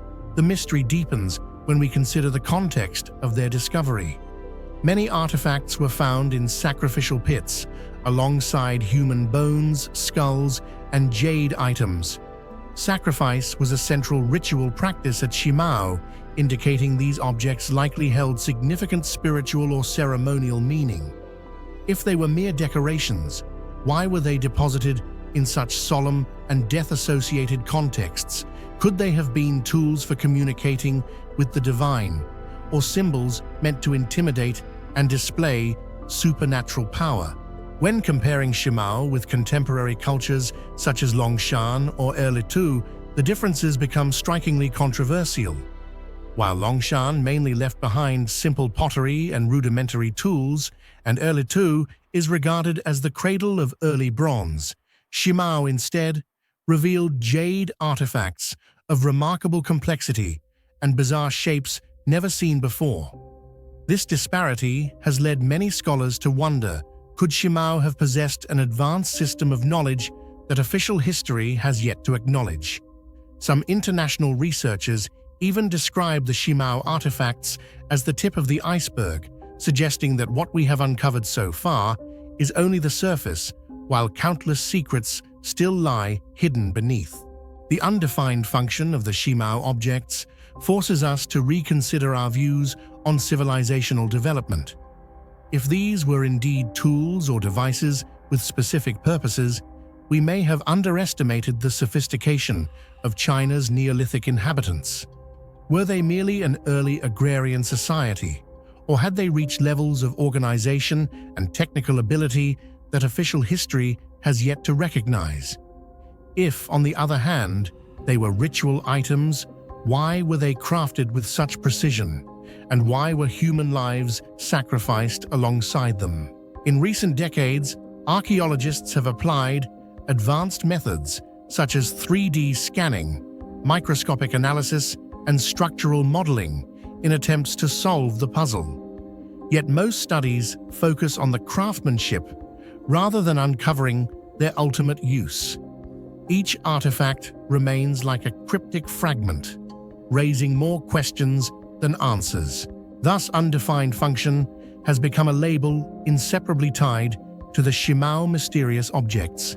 They are not merely archaeological details, but symbols of humanity's inability to fully grasp its past. From a scientific perspective, they represent challenges requiring further evidence. From a cultural and imaginative standpoint, they open the door to bold speculation that perhaps lost knowledge, forgotten technologies, or beliefs beyond our comprehension once existed.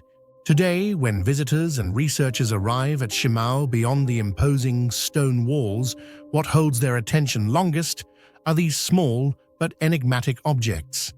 They seem to whisper of a buried story, one of which we only possess scattered fragments. And perhaps it is precisely their undefined nature, their unanswered questions, that makes the Shimao mysterious objects so special, captivating, and everlasting in the human imagination. Nestled within the majestic Alps of Italy, the Camonica Valley today looks peaceful, with small villages, winding rivers, and stretches of forest. Yet hidden within this seemingly simple landscape lies one of humanity's greatest archaeological treasures. The Val Camonica petroglyphs, a collection of hundreds of thousands of rock carvings spanning from the Neolithic period to the Middle Ages. This is a colossal stone library, an epic carved directly into rock, preserving what our distant ancestors wished to pass down across millennia. What makes Val Camonica unique is not only its immense scale, with over 140,000 carvings recorded and tens of thousands still undocumented, but also the diversity and mystery of its content. From scenes of hunting, dancing, and battles, to strange geometric symbols from familiar animals, to details that appear to carry religious or astronomical meaning, the site has become a heritage that transcends imagination. Do you think the carvings at Val Camonica are simply artistic records of daily life?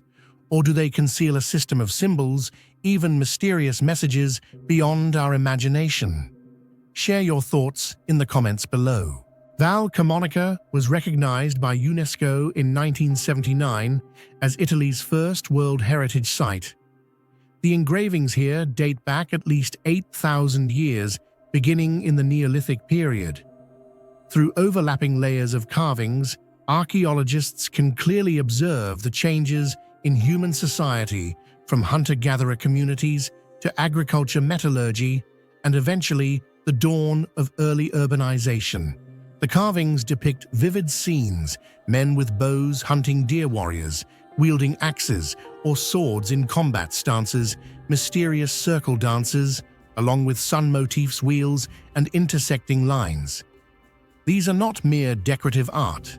They embody entire systems of thought, belief, and possibly even a form of language. When observing the vast number of carvings at Val Camonica, one can easily notice the astonishing diversity of themes represented. They are not limited to everyday scenes, such as hunting-herding festivals or group dances. These petroglyphs also depict dramatic moments tied to war and power, where warriors brandishing weapons emerge as symbols of strength. Alongside them, images of familiar animals, deer, horses, cattle, and hunting dogs reflect the close bond between ancient humans and the natural world that sustained them. Particularly striking are the repeated geometric motifs such as concentric circles, networks of intersecting lines, and wheel-like symbols, which suggest some underlying system of rules far beyond mere decoration. Most remarkable, however, are the carvings with religious or mythological qualities, giant figures with outstretched arms, radiant heads, glowing like halos, all seemingly recounting ancient rituals, beliefs, or perhaps even astronomical observations. This richness not only makes Val Camonica a multi-layered tableau of prehistoric life and thought, but also opens the door to numerous theories about the true purpose behind the messages etched into stone thousands of years ago. The most mysterious and hotly debated aspect of Val Camonica is the question, what were these carvings truly created? For more than a century of research has produced countless theories, yet no definitive answer has been reached. The repetition of symbols, the diversity of themes, and the seemingly deliberate arrangement have compelled archaeologists to ask, are these simply instinctive works of art or an entire system of knowledge too complex for us to decode? One of the most common explanations suggests that they are visual records of life and history. Prehistoric people had no written language, but they still needed a way to recount what happened around them. Carving into stone, enduring across time, was the natural choice to preserve this collective memory. Hunting, deer, herding livestock, and scenes of battle were etched in detail like a visual diary, enabling future generations to understand their ancestors' struggle to survive and adapt. However, some researchers have identified traces of ancient rituals and religious practices. Many carvings depict human figures with outstretched arms, dancing in circles, or heads, radiating light details, evocative of sun gods, rites of passage, or harvest ceremonies. In early societies, where people depended heavily on nature, marking these rituals on stone carried both sacred meaning and the power to reinforce communal belief. Another far-reaching theory suggests that the carvings could be ancient astronomical maps. The recurring presence of concentric circles, intersecting lines, and wheel-like symbols has led many scholars to connect them with celestial phenomena. If this is true, Val Camonica may once have functioned as a stone observatory where ancient people tracked and recorded the movements of the sun, moon, and even constellations. This would indicate a level of abstract thought far beyond what we typically imagine of prehistoric communities. Parallel to this is an even bolder idea. The carvings might represent a proto-writing system, a complex network of symbols designed to convey information beyond simple illustration. Should this theory prove correct, it would fundamentally alter our understanding of European linguistic history, proving that people here had developed methods of recording long before borrowing from other civilizations. And rising above all are the more mystical interpretations. Some scholars and members of the public believe the abstract carvings were never intended for contemporaries but aimed at future generations or even visitors from beyond Earth.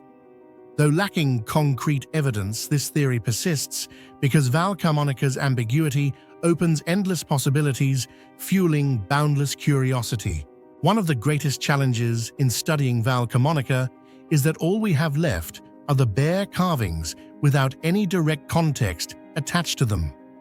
Unlike Egyptian hieroglyphs, which were unlocked thanks to the Rosetta Stone, Camonica has no such deciphering key. Furthermore, these petroglyphs were not created within a short period of time, but over thousands of years, layered and added to by many generations. This means their original meaning may have shifted over time or been completely lost, turning into a blurred layer of memory. A concentric circle, for example, might have symbolized the sun in its earliest stage, but centuries later it could have been interpreted as communal power or another mythological concept. It is precisely this shifting of meaning across eras that has made Val Camonica a formidable riddle, defying every effort of modern science to decode it. Despite remaining undeciphered, Val Camonica offers immense value. It shows that prehistoric humans were not simplistic or primitive. They could observe, think abstractly, create, and transmit knowledge across generations. Today, Val Camonica has become a massive open-air museum, attracting not only scientists, but also tourists, artists, and history enthusiasts. Visitors stand before rock faces carved thousands of years ago and still ask, what did our ancestors want to say? And why did they choose stone to deliver an eternal message? The Val Camonica petroglyphs are not mere rock carvings. They are a book without words, a chronicle of humanity written in the rawest form. But it is precisely this rawness that makes them a mystery, defying every attempt at final interpretation. Perhaps the beauty of Val Camonica lies in this paradox. It is both close, telling us about the daily lives of ancient people, and distant, holding messages humanity may never fully decode. And maybe it is this very ambiguity that has allowed it to endure across millennia, continually urging us to explore, reflect, and imagine the journey of our own minds. Legends speak of a city so dazzling it rivaled the heavens themselves. Dwarka, the fabled kingdom of Lord Krishna, was said to be built of gold, silver, and precious stones, its 70,000 palaces gleaming across the shores like stars fallen to earth. But myths tell us that when Krishna departed this world, the city did not simply decline. It vanished, swallowed whole by the sea in a single, fateful moment. For centuries, many dismissed this tale as no more than sacred poetry, a vision meant to inspire faith. Yet in the shadowy depths of the Arabian Sea, explorers and archaeologists have uncovered traces of something extraordinary. Walls, streets, and harbors lying silent beneath the waves. Suddenly, the line between legend and reality has blurred. Could it be that the lost city of Dwarka was more than just a myth? What do you think? Do you believe Dwarka was a real ancient city swallowed by the sea, or just a timeless legend woven into India's mythology? Share your thoughts in the comments below. I'd love to hear your perspective. Since the 1980s, the Archaeological Survey of India (ASI) has carried out numerous underwater investigations off the coast of Gujarat, and the results have astonished the scientific community. Beneath the deep waves lies a vast network of structures, straight stone walls, rectangular foundations, sandstone pillars, and even traces of long ancient roads. What surprised researchers was not just their existence, but the deliberate way in which they were arranged. Everything points to intentional urban planning, something that cannot be explained as a natural phenomenon. The roads appear to follow fixed axes, the harbors have clearly defined entrances, and different areas are separated in a rational manner, reflecting an urban design mindset typically associated with advanced civilizations. This discovery raises a profound question. If Dwarka truly existed, what kind of techniques did ancient inhabitants use to design such a systematically planned city at a time when mainstream history tells us humanity was still in its early rudimentary stage? It is precisely the construction techniques and urban planning that created such a dense aura of mystery around Dwarka. If archaeologists are correct that some artifacts date back as far as 9,000 years far earlier than Egypt or Mesopotamia, then an obvious question arises: who could have built a city with streets, walls, and harbors at a time when history tells us humans were still living in rudimentary farming communities? The remains discovered at Dwarka reveal a construction technique far beyond what we might expect from an ancient civilization. The stone blocks were fitted tightly together, with many surfaces smoothed as if meticulously crafted, reminiscent of the famous megalithic marvels such as Sacsayhuaman in Peru or Puma Punku in Bolivia. Particularly striking are some massive foundation stones, raising the question of how ancient inhabitants could have moved and lifted them without mechanical tools.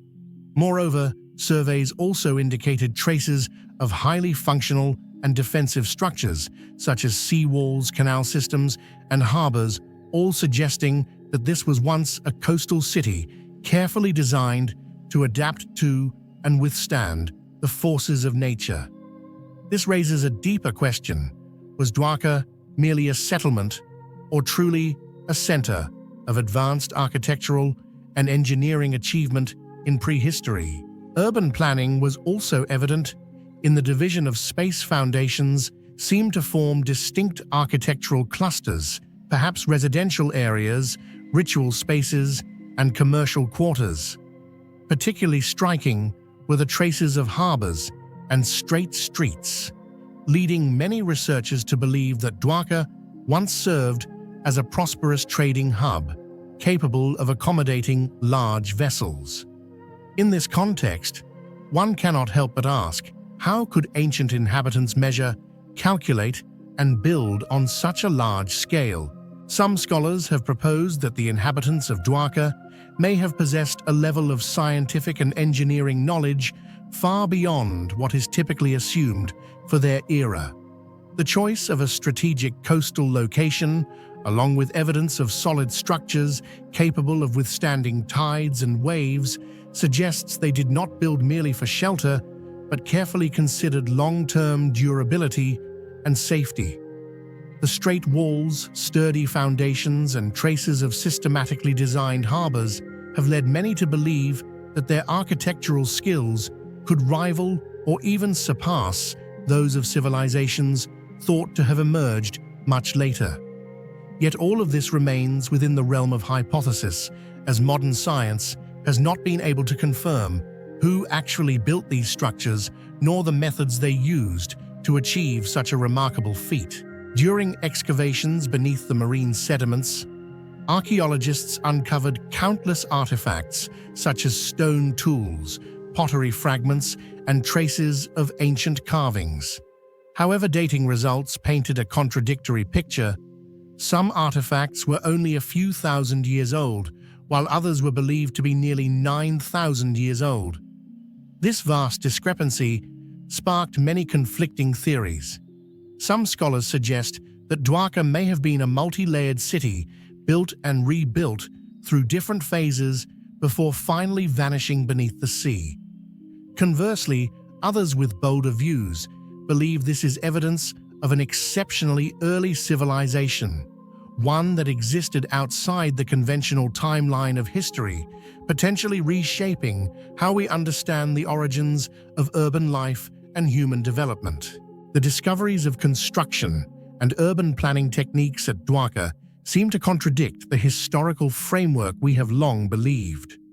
The The straight roads, thick walls, harbors, and solid foundations do not resemble the characteristics of a primitive community, but instead suggest an advanced level of urban organization far ahead of its time. Some scholars even propose that Dwarka may once have been a modern city in the distant past, existing before humanity officially entered the urban age. This perspective directly challenges the notion that the first cities only emerged around 5,000 to 6,000 years ago in Mesopotamia. If Dwarka's estimated age of nearly 9,000 years proves accurate, it would not only be an important archaeological site, but also one of the oldest cities in the world, forcing us to rewrite the entire history of human civilization. One of the greatest mysteries surrounding Dwarka is the reason the city vanished beneath the waves. Scientists have hypothesized that after the last ice age, rising sea levels submerged coastal settlements, and Dwarka may have been among them. Other views suggest that earthquakes accompanied by tsunamis destroyed its structures and swept the city into the depths of the sea. If this scenario is true, the inhabitants were forced to abandon their homeland, leaving behind sturdy constructions that were gradually swallowed by the ocean over time. However, from a mythological perspective, many devotees believe Dwarka did not disappear merely due to natural disasters, but also carried symbolic meaning that splendid city could only exist while Krishna was present on earth, and when he departed, it sank into the sea with him. It is this intersection of legend and archaeology, of science and mystery, that makes Dwarka one of the most debated and fascinating sites in the world. For many, uncovering the truth about Dwarka is not only about decoding an ancient city, but also about exploring the true capabilities of humanity in the distant past, a past where techniques of construction and planning may have existed that we still cannot replicate today. In the history of Mesoamerican archaeology, the Olmec are often called the mother civilization, the origin of many religious, artistic, and symbolic values that later shaped cultures such as the Maya and the Aztec. One of their strangest and most debated artifacts is La Venta Stela, 19, a carved stone discovered at the ceremonial site of La Venta, Tabasco, Mexico. The stela is dated to around the 9th century BCE, which makes it older than the great cultural achievements of the Maya by more than 1,000 years. Because of this, Stela 19 is not merely a work of art, but more like a stone doorway that reveals the connection between the Olmec and the entire body of Mesoamerican mythology. What do you think about La Venta Stela 19?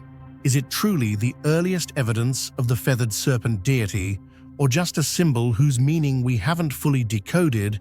Drop your thoughts and theories in the comments below. The most striking and hotly debated feature of La Venta Stela 19 is the image of a massive serpent with a long, sinuous body meticulously carved and covered in feathers, appearing directly behind the central figure. This image immediately calls to mind Quetzalcoatl in Aztec culture and Kukulkan in Maya tradition, the feathered serpent deity revered as a symbol of wisdom, creativity, and cosmic order. Yet what is even more astonishing is its unexpectedly early appearance at La Venta during the Olmec era, centuries before those two civilizations flourished. This fact raises a series of unresolved questions. Was the Olmec truly the birthplace of the earliest prototype of this great deity? Or were they merely inheritors of a much older tradition that originated from a now vanished civilization?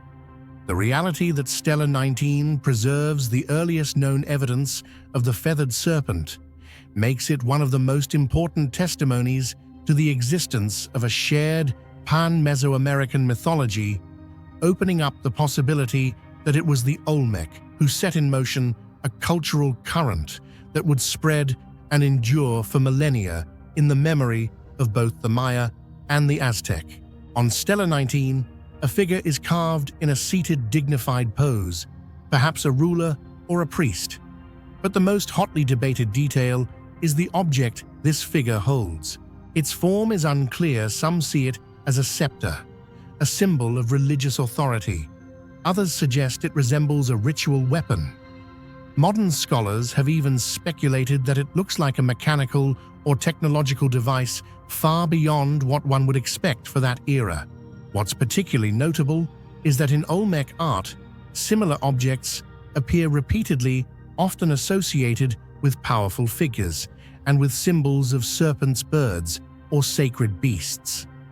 This leads many researchers to believe that the object was a ritual key, a medium of connection between humans and the divine. One of the most enigmatic features of La Venta Stela 19 is the object held by the central figure, a detail that has given rise to countless interpretations and decades of debate. The most common view is that it may have been a ceremonial scepter, symbolizing the ability to summon and command the feathered serpent, the supreme deity in the Olmec worldview, thereby affirming the close connection between political authority and divine sanction. However, other scholars have focused on the carvings surrounding the object, suggesting they carry astronomical or cosmic significance. For them, it could represent a symbolic tool for observing the heavens, reflecting early astronomical knowledge tied to the feathered serpent, which is often associated with celestial phenomena such as comets or cosmic cycles. In stark contrast, more fringe and controversial theories claim that the object resembles a handheld technological device. While mainstream academia largely dismisses this idea, it continues to capture the public imagination, sparking speculation that the Olmec may have had access to advanced knowledge or even contact with extraterrestrial civilizations. This diversity of interpretations has turned the mysterious object into a focal point of debate, at once a potential key to understanding the Olmec spiritual world and a veil that makes the enigma of Stela 19 even more captivating. In Olmec art, the serpent motif appears abundantly, from masks and small figurines to ceremonial structures, reflecting the special role this creature held in their worldview. The serpent was not only tied to the earth, but also slithered like flowing water and possessed the ability to shed its skin for rebirth, making it a symbol of life, death, and eternal cycles. When combined with feathers, signs of the sky, freedom, and the divine, it ceased to be an ordinary reptile and transformed into a hybrid being linking two realms, heaven and earth, matter and spirit, destruction and renewal. Thus, Stela 19 can be seen as the earliest evidence of a composite religious symbol where natural phenomena were woven into mythology, forming the foundation for the ideological systems that spanned all of Mesoamerica. Despite decades of research, La Venta Stela 19 still holds unanswered questions that continue to puzzle scholars. Who exactly is the figure carved on the stone? A powerful king, a dignified priest, or merely a mythical image elevated to divine status? The object he holds deepens the mystery even further. It could be a ceremonial scepter, a weapon, or something far beyond our understanding of ancient technology.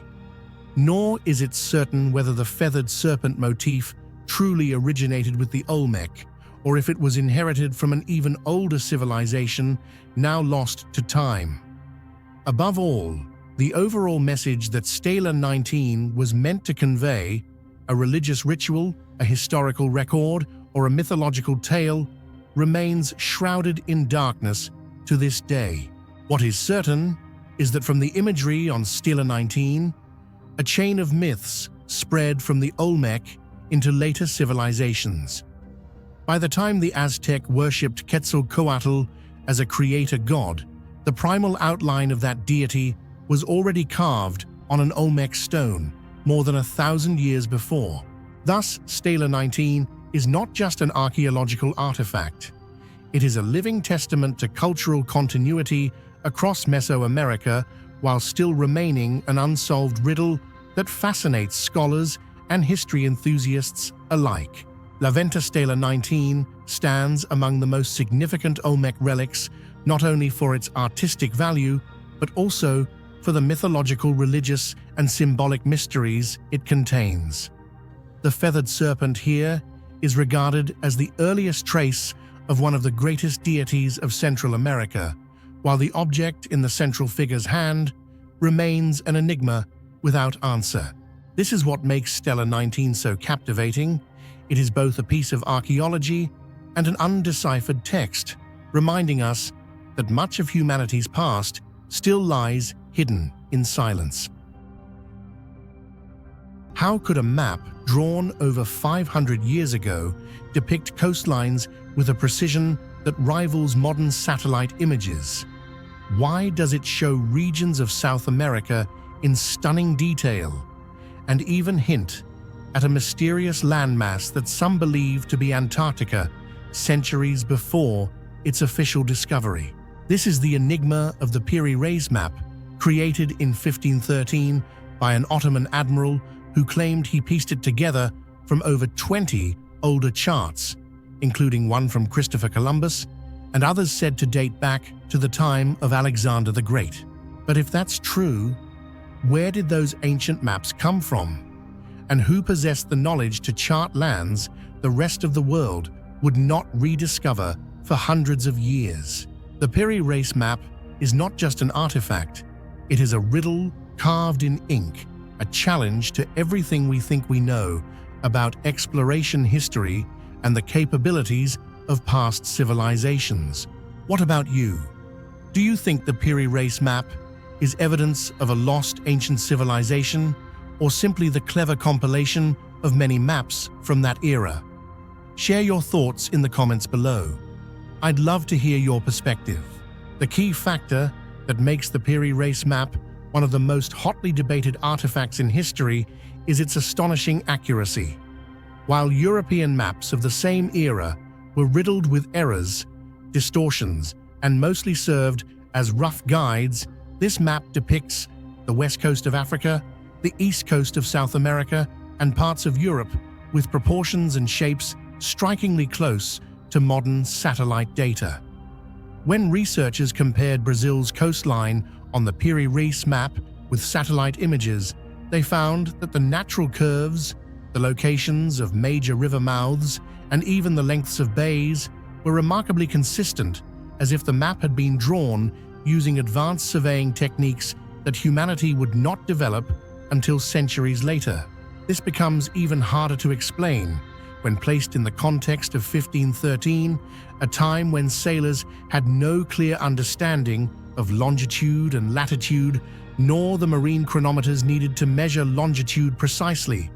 Even the best nautical charts of seafaring empires like Portugal and Spain were often inaccurate, unbalanced, and little more than sketches based on seafaring experience. Yet Piri Reis, an Ottoman admiral, managed to compile a map not only far superior to contemporary standards, but also puzzling to modern scholars. One particularly striking example is the depiction of South America's coastline. Not only is it drawn with unusual precision, but it also extends all the way to the southern extreme, far beyond the lands sailors of that era had reached.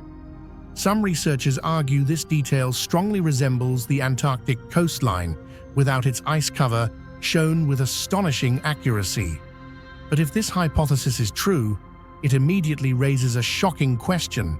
How could a 16th century Ottoman admiral have known of a continent buried under ice for hundreds of thousands of years?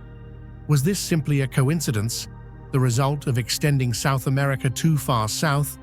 Or is it evidence that Piri Reis had access to much older maps containing knowledge far beyond what people of the Middle Ages could have known? One of the most controversial and attention-grabbing details on the Piri Reis Map is the section that appears to depict the coastline of Antarctica, a continent that was not officially discovered until 1820, nearly 3 centuries after the map was created. Many mainstream scholars argue that this is merely a copying error in which Piri Reis extended the South American coastline too far south. However alternative researchers interpret it differently, they believe this image may be evidence that Piri Reis had access to ancient maps that recorded the Antarctic coastline at a time when it was not yet buried under massive ice sheets. If this hypothesis is true, the implications are staggering. There may once have been a prehistoric civilization capable of global navigation with geographical knowledge far beyond what is acknowledged in official history. This perspective also ties into the idea that human history is not linear but cyclical, marked by rises and collapses, where great achievements could have been buried, leaving behind only faint clues such as those found on the Piri Reis Map. One often overlooked yet highly significant detail lies in the very annotations Piri Reis left on his map. He openly admitted that he was not the first to chart these lands, but merely someone who compiled and reorganized information from more than 20 different maps. Among them, he specifically mentioned a map by Christopher Columbus, a document now lost, and if his claim is true, then the Piri Reis Map stands as one of the very few indirect pieces of evidence, allowing humanity to imagine what Columbus's original map might have looked like. Even more astonishing is his reference to maps from the time of Alexander the Great, raising the profound question, could there once have existed an ancient repository of maps containing superior knowledge that has since disappeared in the flow of history?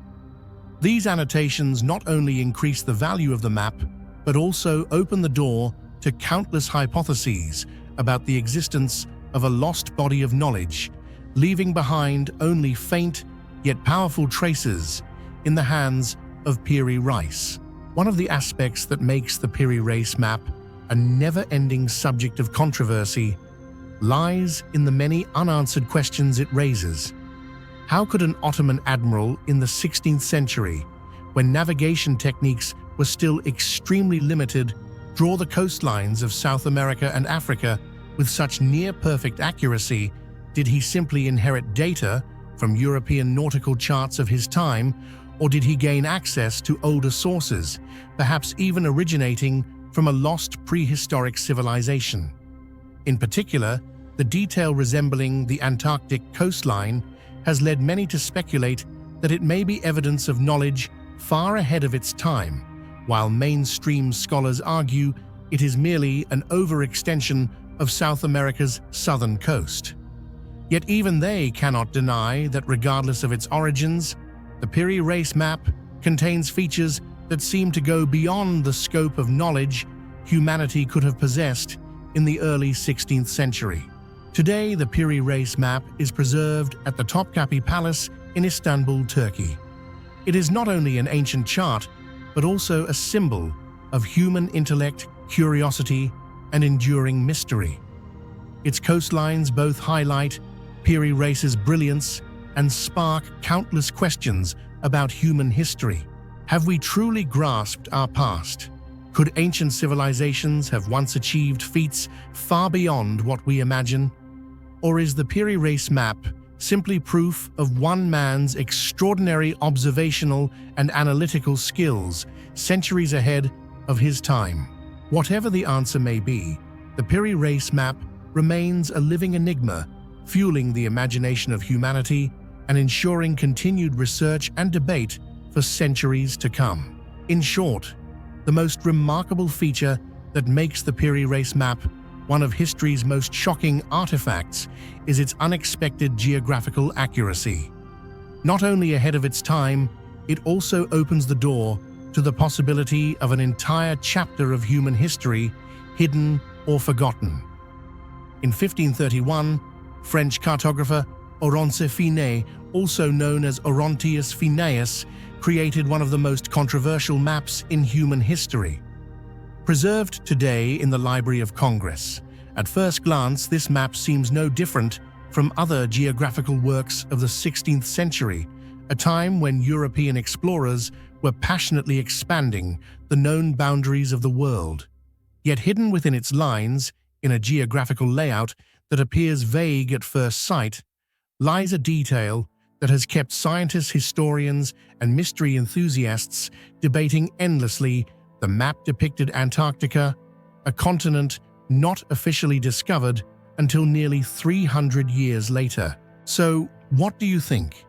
Was Orontius Finaeus drawing the outline of Antarctica nearly 300 years before its official discovery just a coincidence?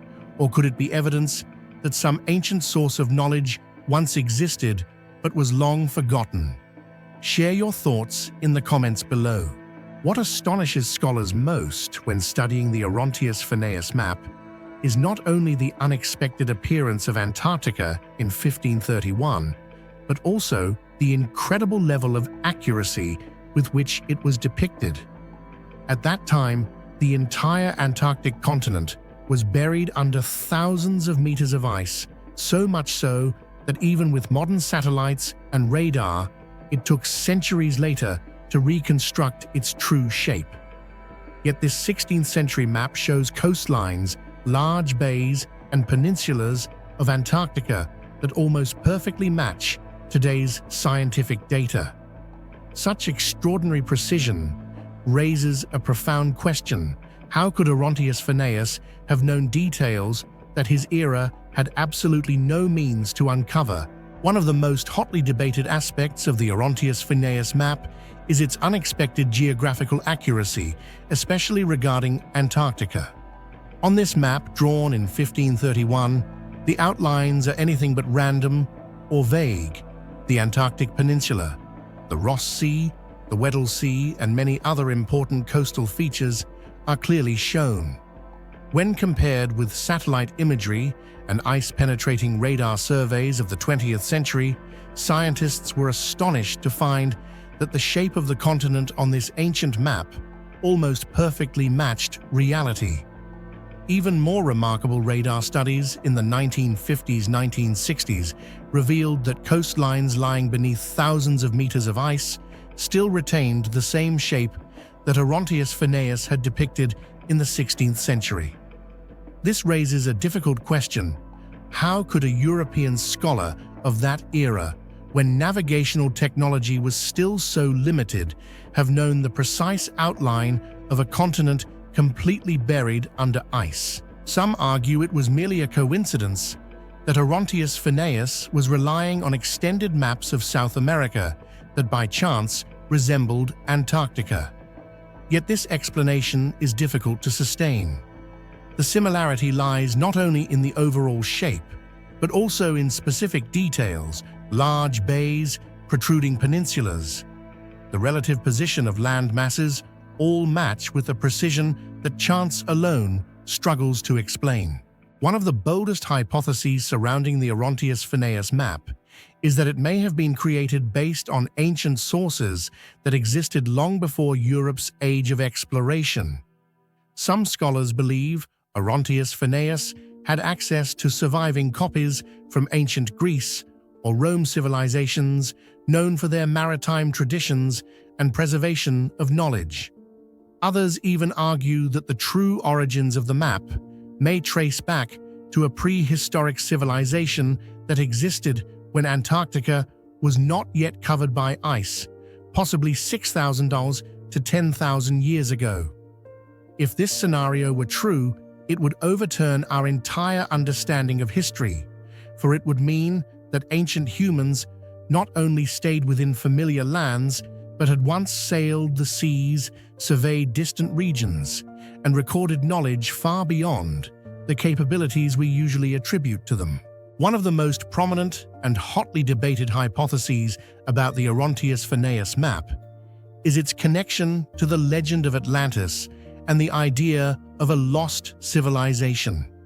According to this view, before Antarctica was buried under ice, there may have existed an advanced society with highly developed maritime and geographical surveying skills. They might have carried out detailed explorations, charted the continent, and left behind records for future generations. Over thousands of years, those ancient charts were lost, copied many times, and eventually reached Orontius Finaeus in the 16th century, where he compiled them into his 1531 work. This hypothesis, of course, is met with skepticism by many scientists, since no concrete archaeological evidence has yet confirmed the existence of such a civilization. However, the very presence of the map itself, with details too precise to be easily dismissed as coincidence, remains an undeniable reality, and it is precisely this that continues to fuel humanity's imagination. Traditional historians often approach the Orontius Finaeus Map with great caution. They argue that the outlines resembling Antarctica may simply be the result of creative imagination or a compilation of scattered information from various 16th century voyages. Some even suggest that Finaeus extended the map of South America too far south, which then coincidentally overlapped with the shape of Antarctica. Yet what many find difficult to dismiss is the surprising degree of accuracy not only in the overall outline, but also in specific features such as the Antarctic Peninsula and the placement of the Ross and Weddell Seas. This raises a pressing question. If it was all mere speculation, how could it accidentally align so precisely with reality? These unanswered questions have made the Orontius Finaeus Map transcend the field of cartography and step into the realm of historical debate, scientific hypothesis, and even mysticism. Its accuracy not only astonishes people, but also opens a disturbing possibility. Perhaps humanity once knew much more than we think, and that knowledge was lost after Earth's massive cataclysms. Some modern researchers suggest the map may have been based on data accumulated from voyages that occurred long before the age of exploration. Perhaps Phoenician sailors, the Greeks, or even a prehistoric civilization went farther than we ever imagined, and their records somehow survived across millennia to mysteriously appear in the work of Orontius Finaeus. The map thus became a symbol. It is living proof that human history is not just a linear tale from primitive times to modernity, but may include lost chapters, civilizations plunged into darkness, and scientific and geographical knowledge erased from collective memory. The unexpected accuracy of the Orontius Finaeus Map not only challenges science, but also serves as a reminder that we may not truly know our past. Today, when we look back at the 1531 map, we see not just a geographical work. We are looking into a doorway that opens countless questions. Who truly surveyed Antarctica thousands of years ago? How could they do so without modern technology? And why did such knowledge vanish from official history, surviving only in mysterious fragments, like the Orontius Finaeus Map? The answers may forever remain beyond our reach. But one thing is certain, the Orontius Finaeus Map 1531 has proven that human history is anything but simple. It contains gaps, secrets, and perhaps even shocking truths we are only beginning to glimpse. And it is precisely its unexpected geographic accuracy, especially in depicting Antarctica, that has turned this map into one of the greatest enigmas, challenging everything we think we know about the past. When people think of ancient maps, they often recall Western works such as the Piri Reis Map of Turkey or the medieval Mappa Mundi of Europe. However, the East also produced a no less monumental heritage, the Ming Hun Yi Tu, or Great Ming Amalgamated Map, completed in 1389 under the Ming dynasty in China. This colossal silk map, measuring over 17 square meters, stands as evidence of the fusion of geographical knowledge, political ambition, and the all-under-heaven worldview of ancient China. Do you think the creation of a massive map, like the Ming Hun Yi Tu in 1389, shows that the Ming dynasty already had a global vision before Europe? Share your thoughts in the comments below. The uniqueness of Ming Hun Yi Tu, 1389, lies not only in its early creation, but also in the astonishingly vast geographic scope it depicts. By the late 14th century, when most European maps were still dominated by theological ideas, with Jerusalem or the Holy Lands at the center, the Chinese had already drawn a vision of the world that went far beyond those limits. On this map, the lands stretch from the Atlantic Ocean to Japan, from Africa all the way to Siberia, encompassing regions that many other civilizations had no clear concept of at the time. More importantly, it was not merely an administrative or military map for governance, but a truly global painting that embodied the ambition of the newly established Ming dynasty to bring the entire world into its vision and knowledge system, and to assert China's position as the center of a vast universe. First and foremost, China naturally occupied the center of the map. Rendered with meticulous detail, rivers, mountains, and hundreds of place names inscribed in Chinese characters, this land appeared as the heart of the world. This was not merely a geographic view, but a political statement. The Ming court regarded China as the celestial empire, the center of civilization, with other nations as tributary states at the periphery. Yet if the map stopped at this notion, it would not differ much from other traditional maps.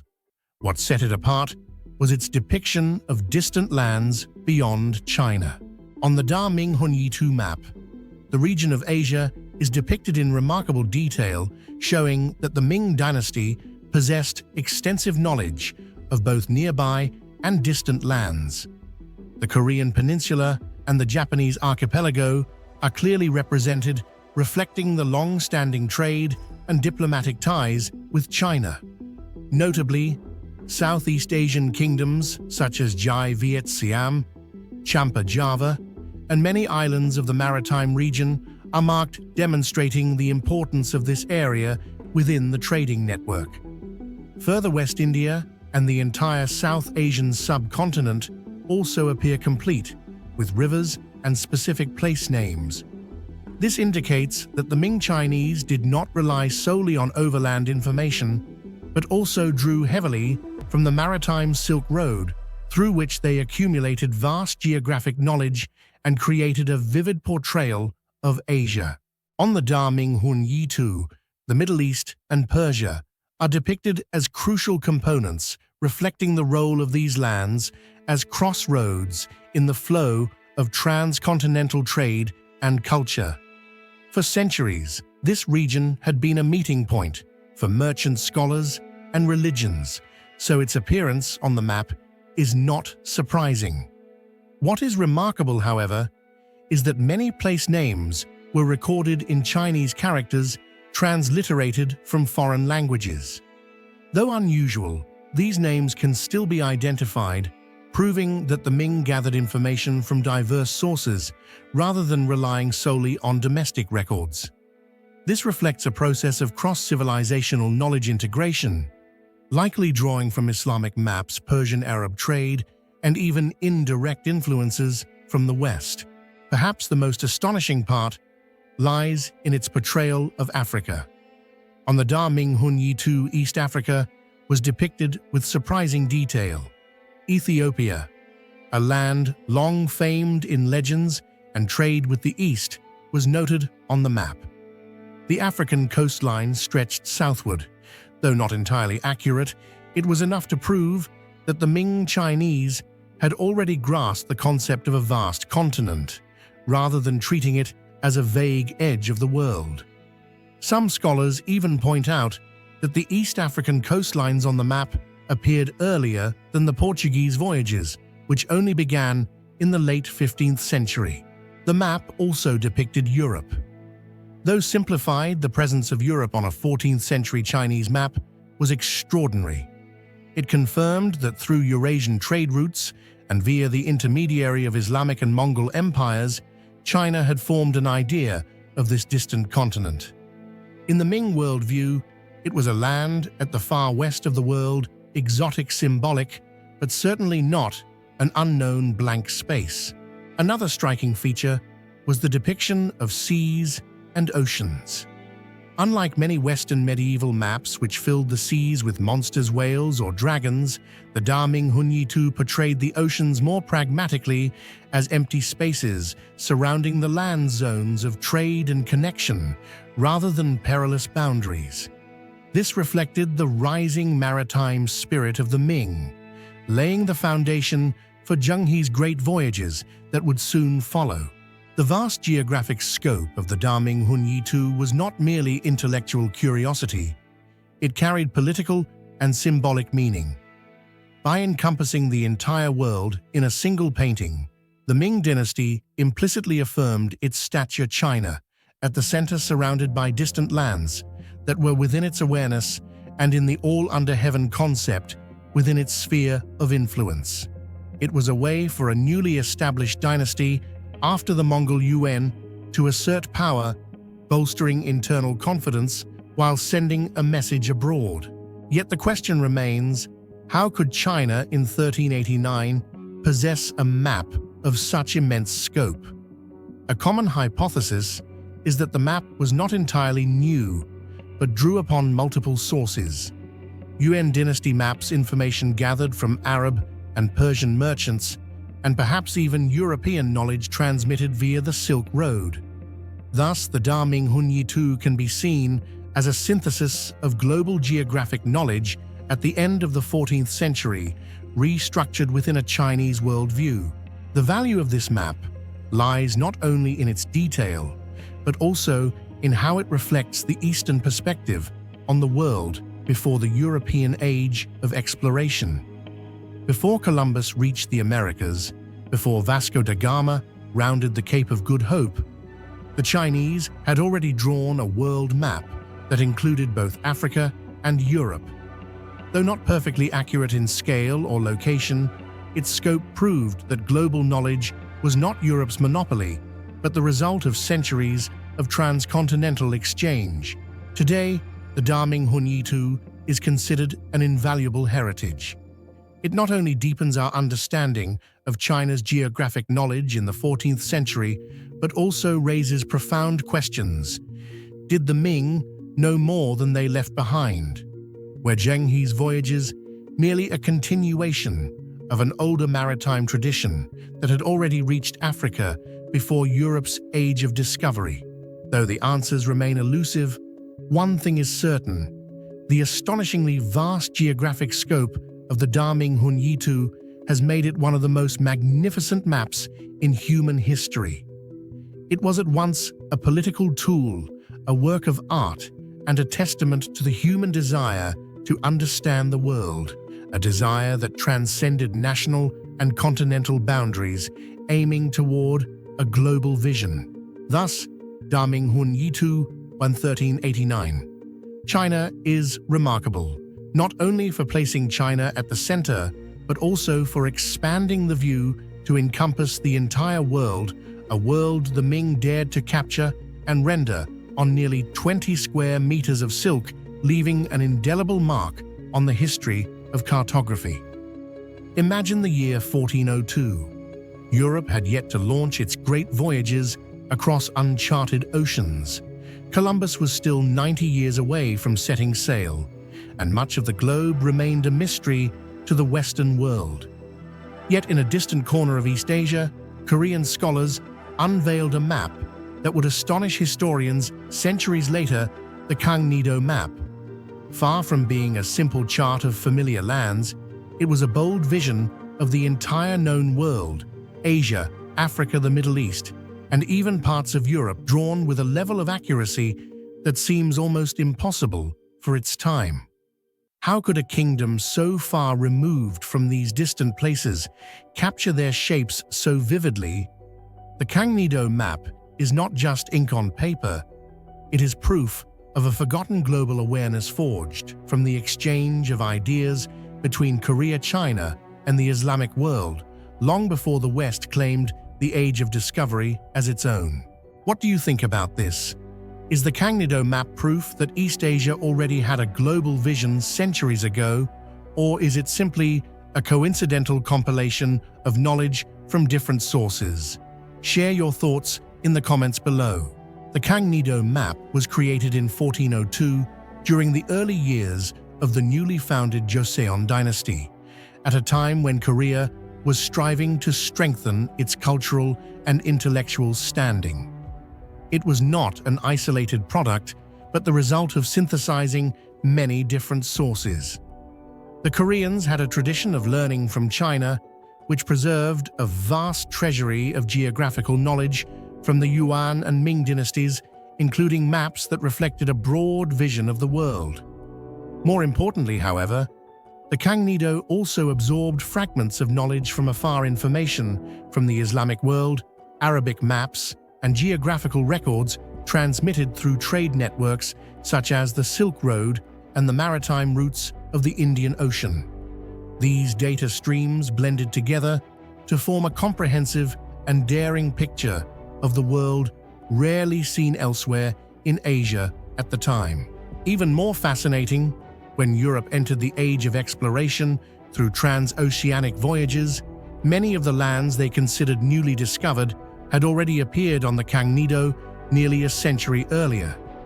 This fact compels today's researchers to ask, how could scholars in a distant East Asian kingdom portray with such accuracy lands as far away as Africa and Europe, places they had never physically visited? When examining the Kangnido map closely, one can easily notice an intriguing contrast between the way familiar nearby regions and distant lands are portrayed.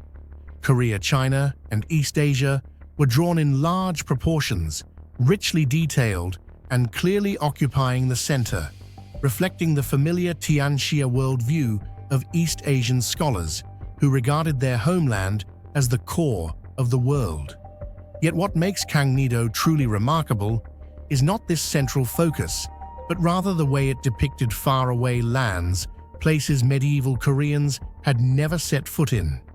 Africa, India, the Middle East, and even Europe all appear on the map, and most impressively, they do so not merely as symbolic representations, but with shapes strikingly close to modern geographic reality. Africa, for example, is clearly depicted in its eastern portion. The Somali Peninsula, the East African coastline, and the Red Sea region are outlined with surprising accuracy. Particularly noteworthy is the recognition of the continent's southern extension, along with sketches suggesting the course of the Nile River, evidence that geographical information about Africa had spread to the east earlier than we might assume. This was clearly the result of indirect transmission from Islamic maps, since Arab merchants had long sailed across the Indian Ocean, reached East Africa, and brought back first-hand geographical knowledge. The Indian subcontinent, meanwhile, is drawn as a large landmass projecting into the sea. Its form is quite close to reality, testifying to the frequent exchanges that took place along Indian Ocean trade routes. For centuries, Chinese and Muslim merchants traveled across this region, exchanging goods, knowledge, and geographical information.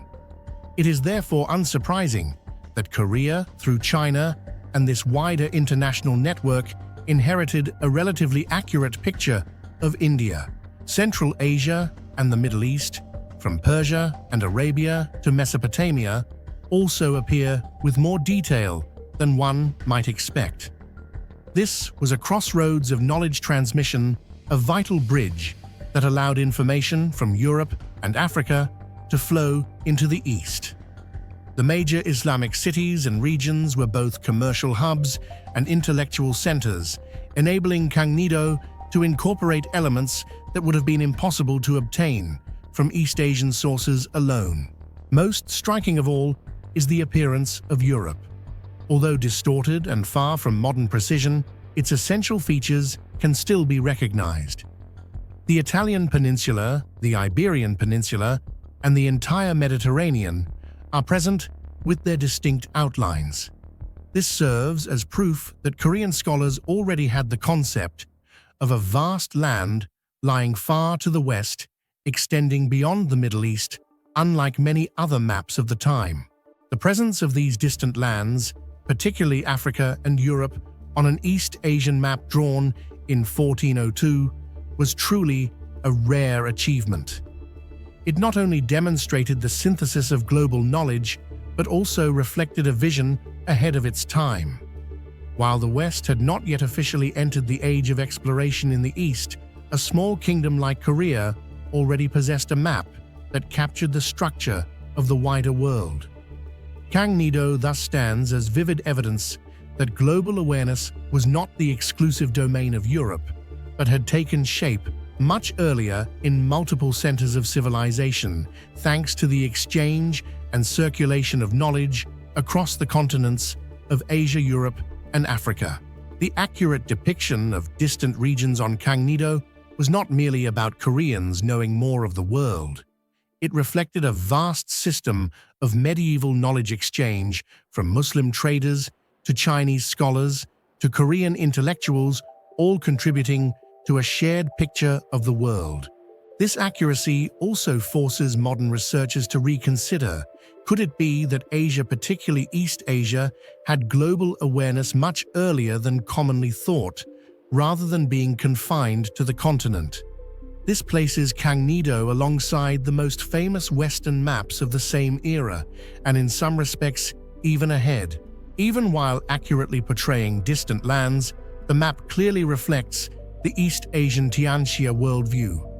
China was drawn large, and detailed Korea nearly exaggerated, while other regions, though present, were rendered smaller.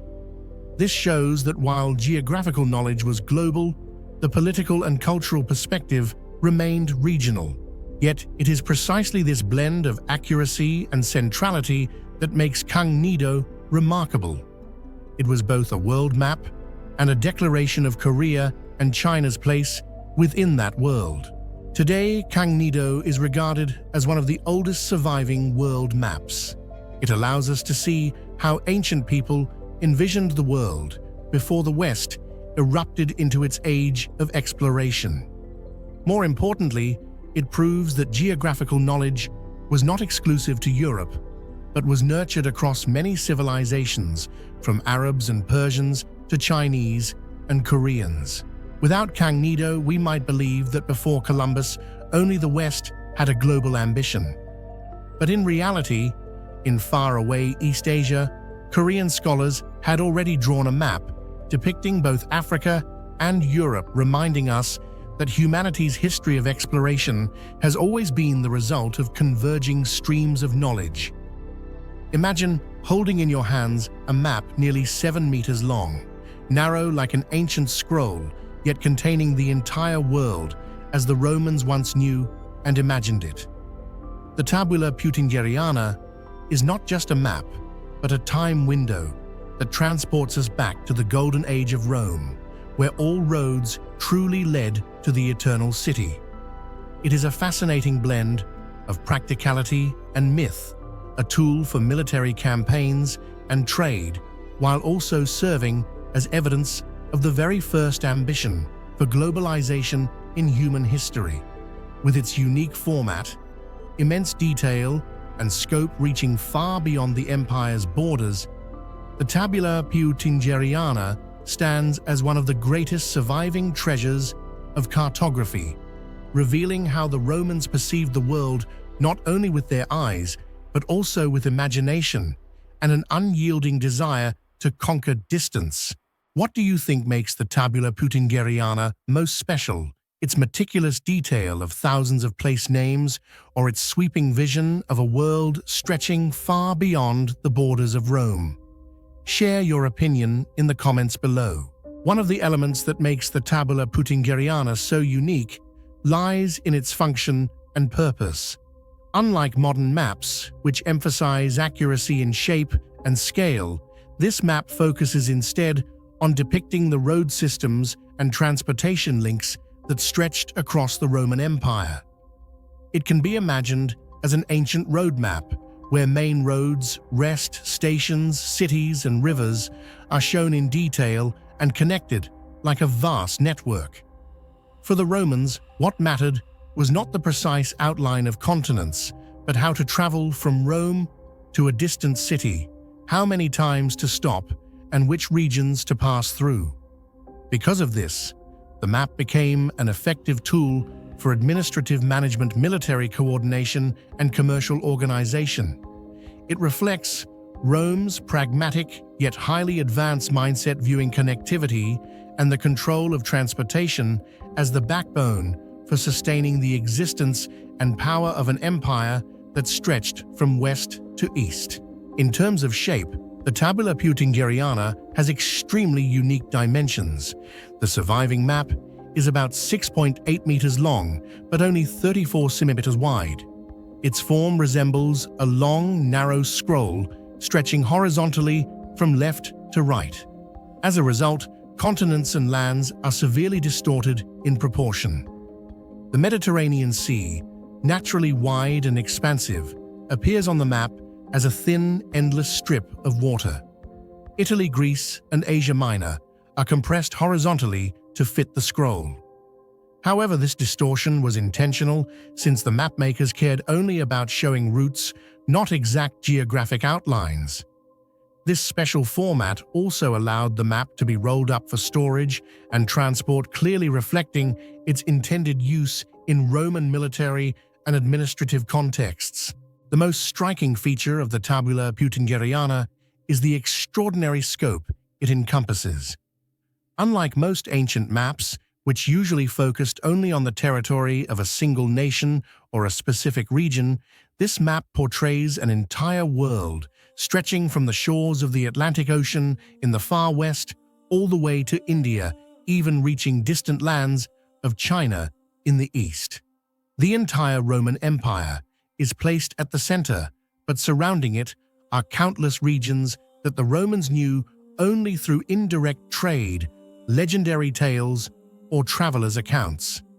This not only demonstrates the vast knowledge they gathered, but also reflects their ambition to envision and connect the whole world far beyond the actual sphere of control of the empire. The Tabula Peutingeriana is a vast repository of information, recording more than 500 cities and about 4,000 place names spread across the ancient world.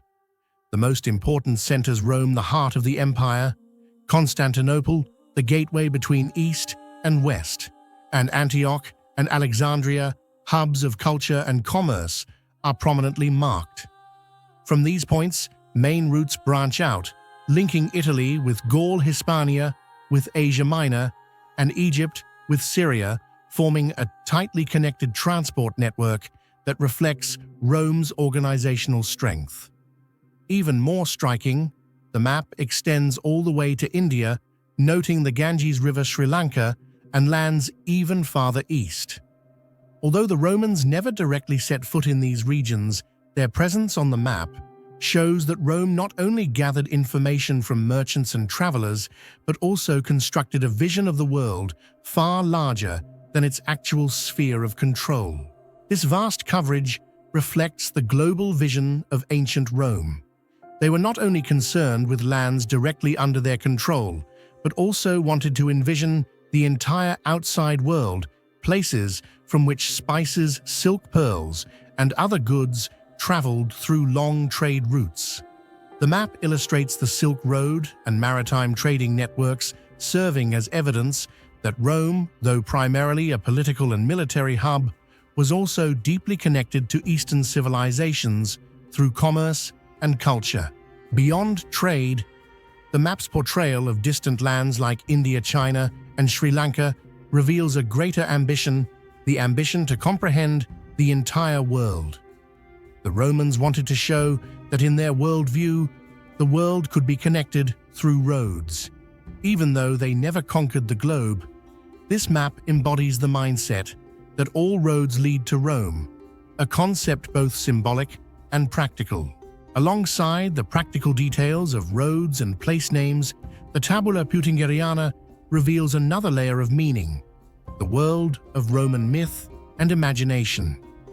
In distant regions that Rome had never set foot in, the map presents semi-real, semi-fantastical features: enormous rivers stretching endlessly, lands said to be home to strange creatures, and even islands filled with dragons. These images were not mere decoration, but reflections of how the Romans envisioned the edges of the world, where reality and legend intertwined. This transforms the map from a simple tool for navigation into a spiritual mirror of an entire civilization, showing how they both explored and dreamed of unknown lands. Remarkably, the version we have today is a 13th century copy. The Roman original has been lost, but thanks to medieval scholars, it survived. The German scholar Konrad Peutinger preserved and safeguarded this copy, which is why the map bears his name. Although born from the Roman world, its medieval transmission makes it a bridge between eras, proving the enduring vitality of classical knowledge. Modern scholars study the Tabula Peutingeriana not only for its historical and geographical value, but also as a cultural artifact.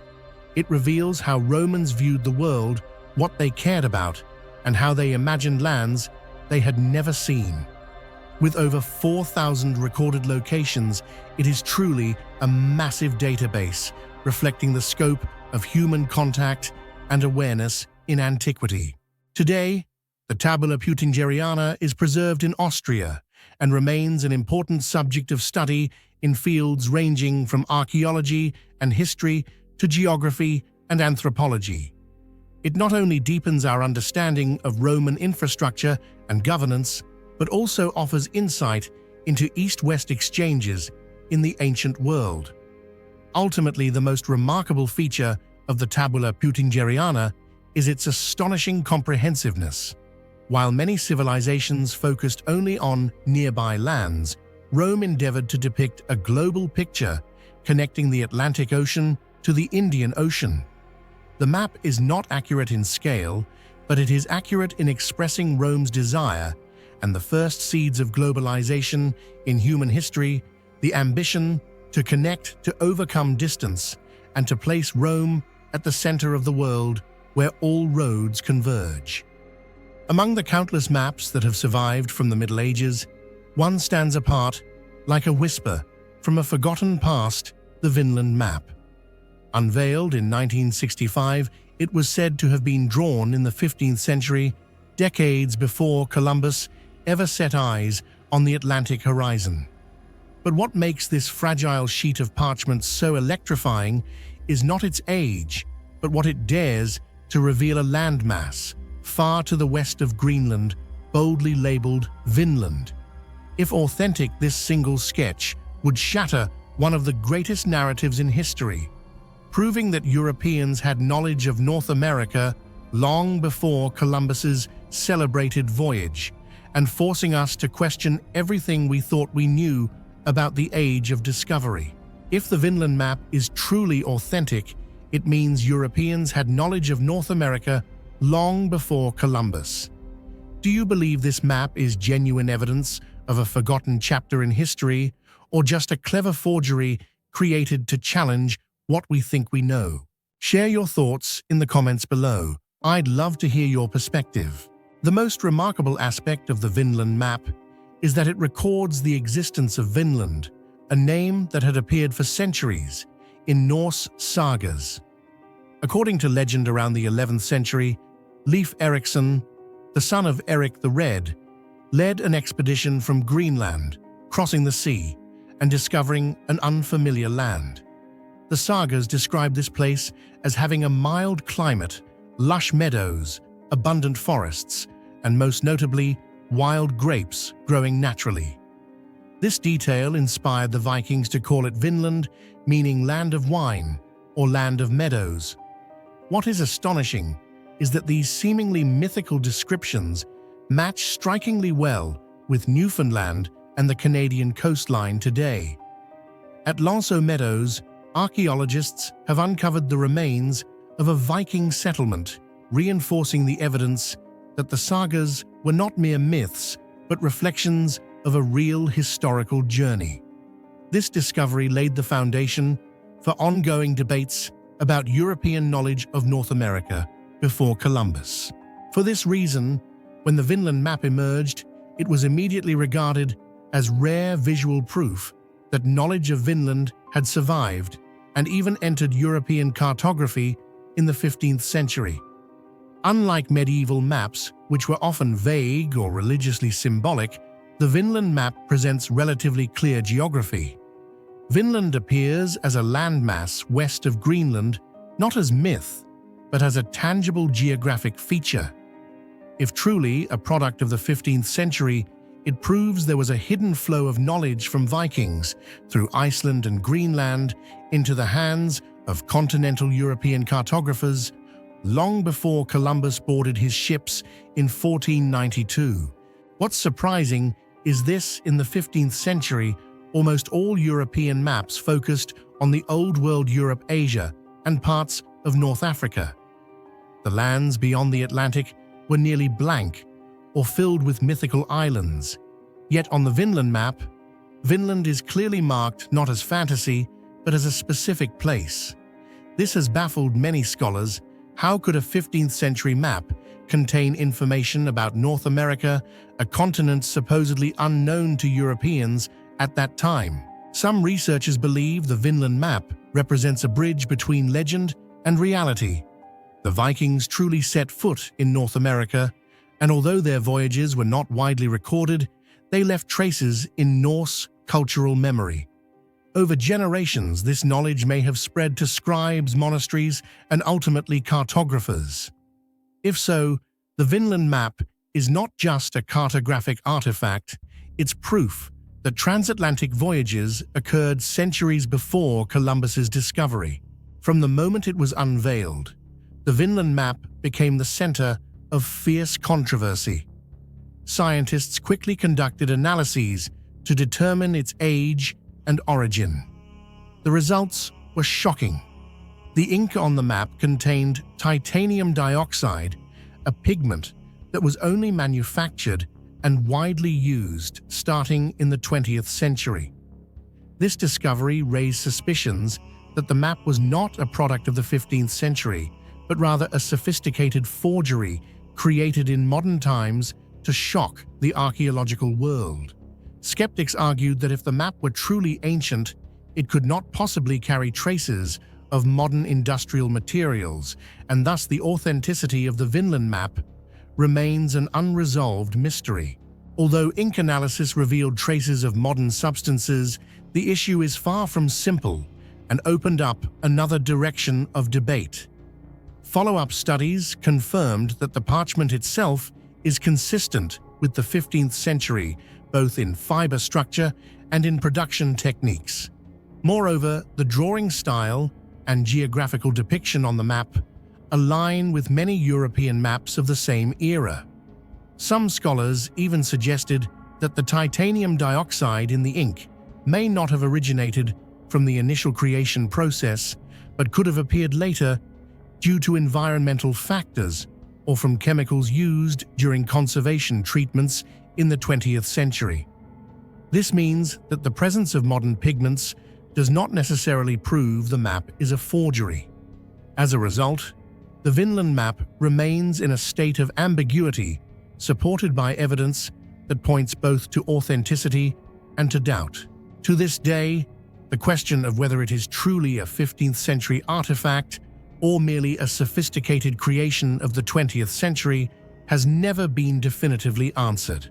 This uncertainty makes the Vinland map unique. Its value lies not only in whether it is genuine, but in how it fuels imagination. Simply asking, did Europeans know of North America before Columbus, changes our perception of history? If authentic, the Vinland map shows Columbus was not the first European to reach the Americas, but merely someone who rediscovered knowledge long forgotten. If fake, it reflects 20th century humanity's desire to challenge accepted truths and its fascination with historical mysteries. On another level, the Vinland map highlights the Vikings' role in world history. For centuries, Norse sagas about Vinland were dismissed as myth. But when the Viking site at Lens aux Meadows was excavated in the 1960s, archaeologists confirmed that the Vikings indeed reached North America around the year 1000. Thus, Vinland was not just legend, but reality. If authentic, the map provides the missing piece of evidence that Viking knowledge of this land was not entirely lost, but quietly preserved within medieval Europe's intellectual traditions. Perhaps the most remarkable quality of the Vinland Map is how it challenges our imagination. It forces us to ask, is the history we learn the only truth? Could there be other fragments of the past, forgotten, buried, or deliberately concealed? In this larger picture, the Vinland Map, real or fake, remains strangely magnetic.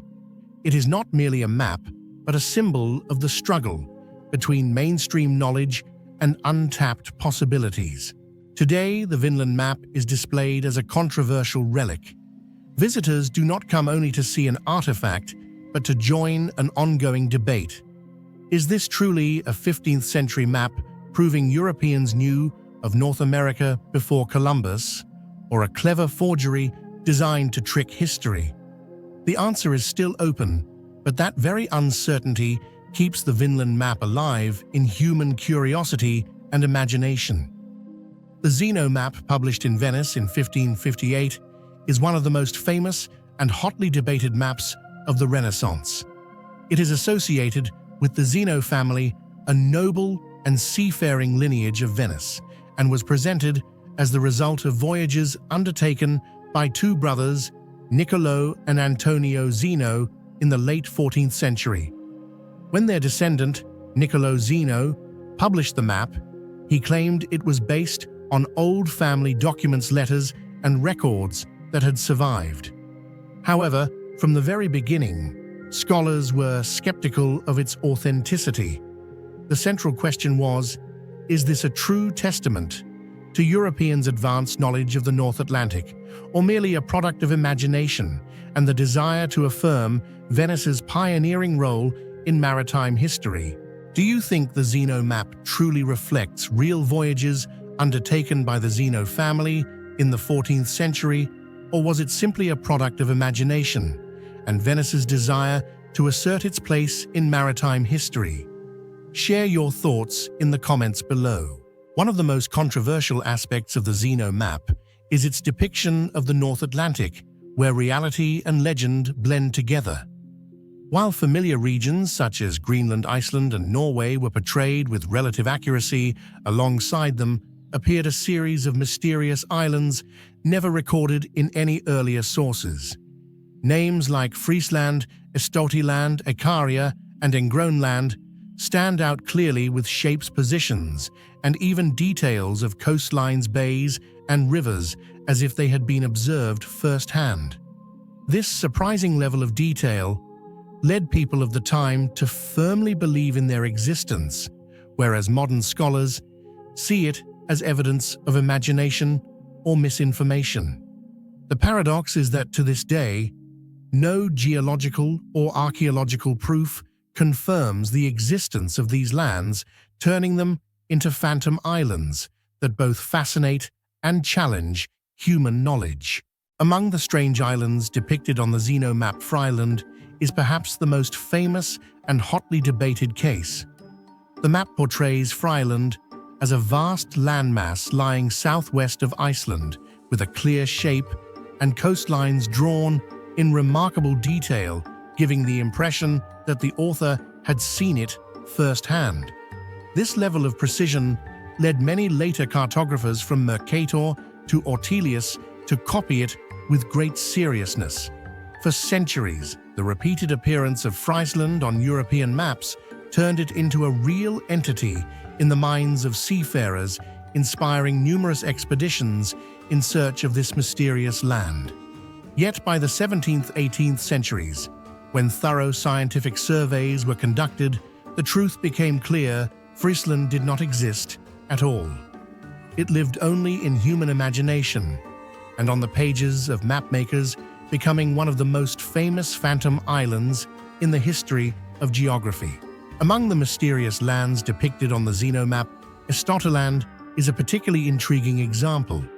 The map describes it as a vast territory located in the Western Atlantic, possibly referring to modern-day Canada, especially Labrador or Newfoundland, where Viking traces are known to exist. However, what sets Aristoteland apart is the level of detail that far surpasses earlier vague reports. It is portrayed as a large region with signs of human settlement and even as a land engaged in trade with Europe. This has sparked much debate. Did the Zeno family truly make contact with part of North America nearly a century before Columbus's voyage, or was it all simply an exaggeration of imagination? Aristoteland thus stands as both an alluring mystery and a challenging question for maritime history. Among the Phantom Islands on the Zeno map, Icaria is a notable case. It was placed southwest of Ireland, depicted as a promising land never before known. The appearance of Icaria ignited sailors' hopes that it concealed opportunities for discovery and conquest. For decades, numerous voyages were launched in search of this land, yet all ended in disappointment, as no trace has ever been found to prove that Icaria truly existed. One detail that makes the Zeno map especially remarkable is its extraordinary level of description. Islands that never actually existed were drawn with winding coastlines, bays, peninsulas, and even internal river systems, giving the impression that the cartographer had seen them firsthand. This meticulousness sparked many theories among scholars. Some suggest the map was based on lost ancient sources or pieced together from vague memories of earlier voyages, possibly by the Vikings or little-known Scandinavian merchants. Thus, the Zeno map appears both realistic and mysterious, blurring the boundary between fact and imagination. The influence of the Phantom Islands on the Zeno map lasted far longer and spread much wider than one might imagine. For nearly 2 centuries, Freeland, Aristoteland, and Icaria kept reappearing on maps drawn by renowned cartographers such as Mercator and Ortelius. As these maps were used for navigation and teaching, they inadvertently turned imaginary lands into a reality in the minds of Europeans. Numerous expeditions were launched, consuming resources, manpower, and sometimes even lives, all in pursuit of lands that never existed. This repeated error became vivid proof that imagination, once reinforced by scientific authority, could shape perception and even guide the actions of an entire era. The North Atlantic has long been known as a perilous and mysterious sea, with dense fogs that obscure vision, sudden storms that strike without warning, and massive drifting icebergs that act like invisible traps. Within such a harsh setting, the appearance of strange islands on the Zeno map gave the region an even more legendary aura, half real, half imagined. Records tell of sailors who vanished while searching for Friesland, while some merchants claimed to have seen mysterious lights from Aristoteland on the horizon. There are also oral tales of encounters with strange inhabitants on islands that no one could ever confirm. All of this transformed the North Atlantic into a half-real, half-mythical realm where fact and imagination intertwined, sustaining countless legends that endured for centuries.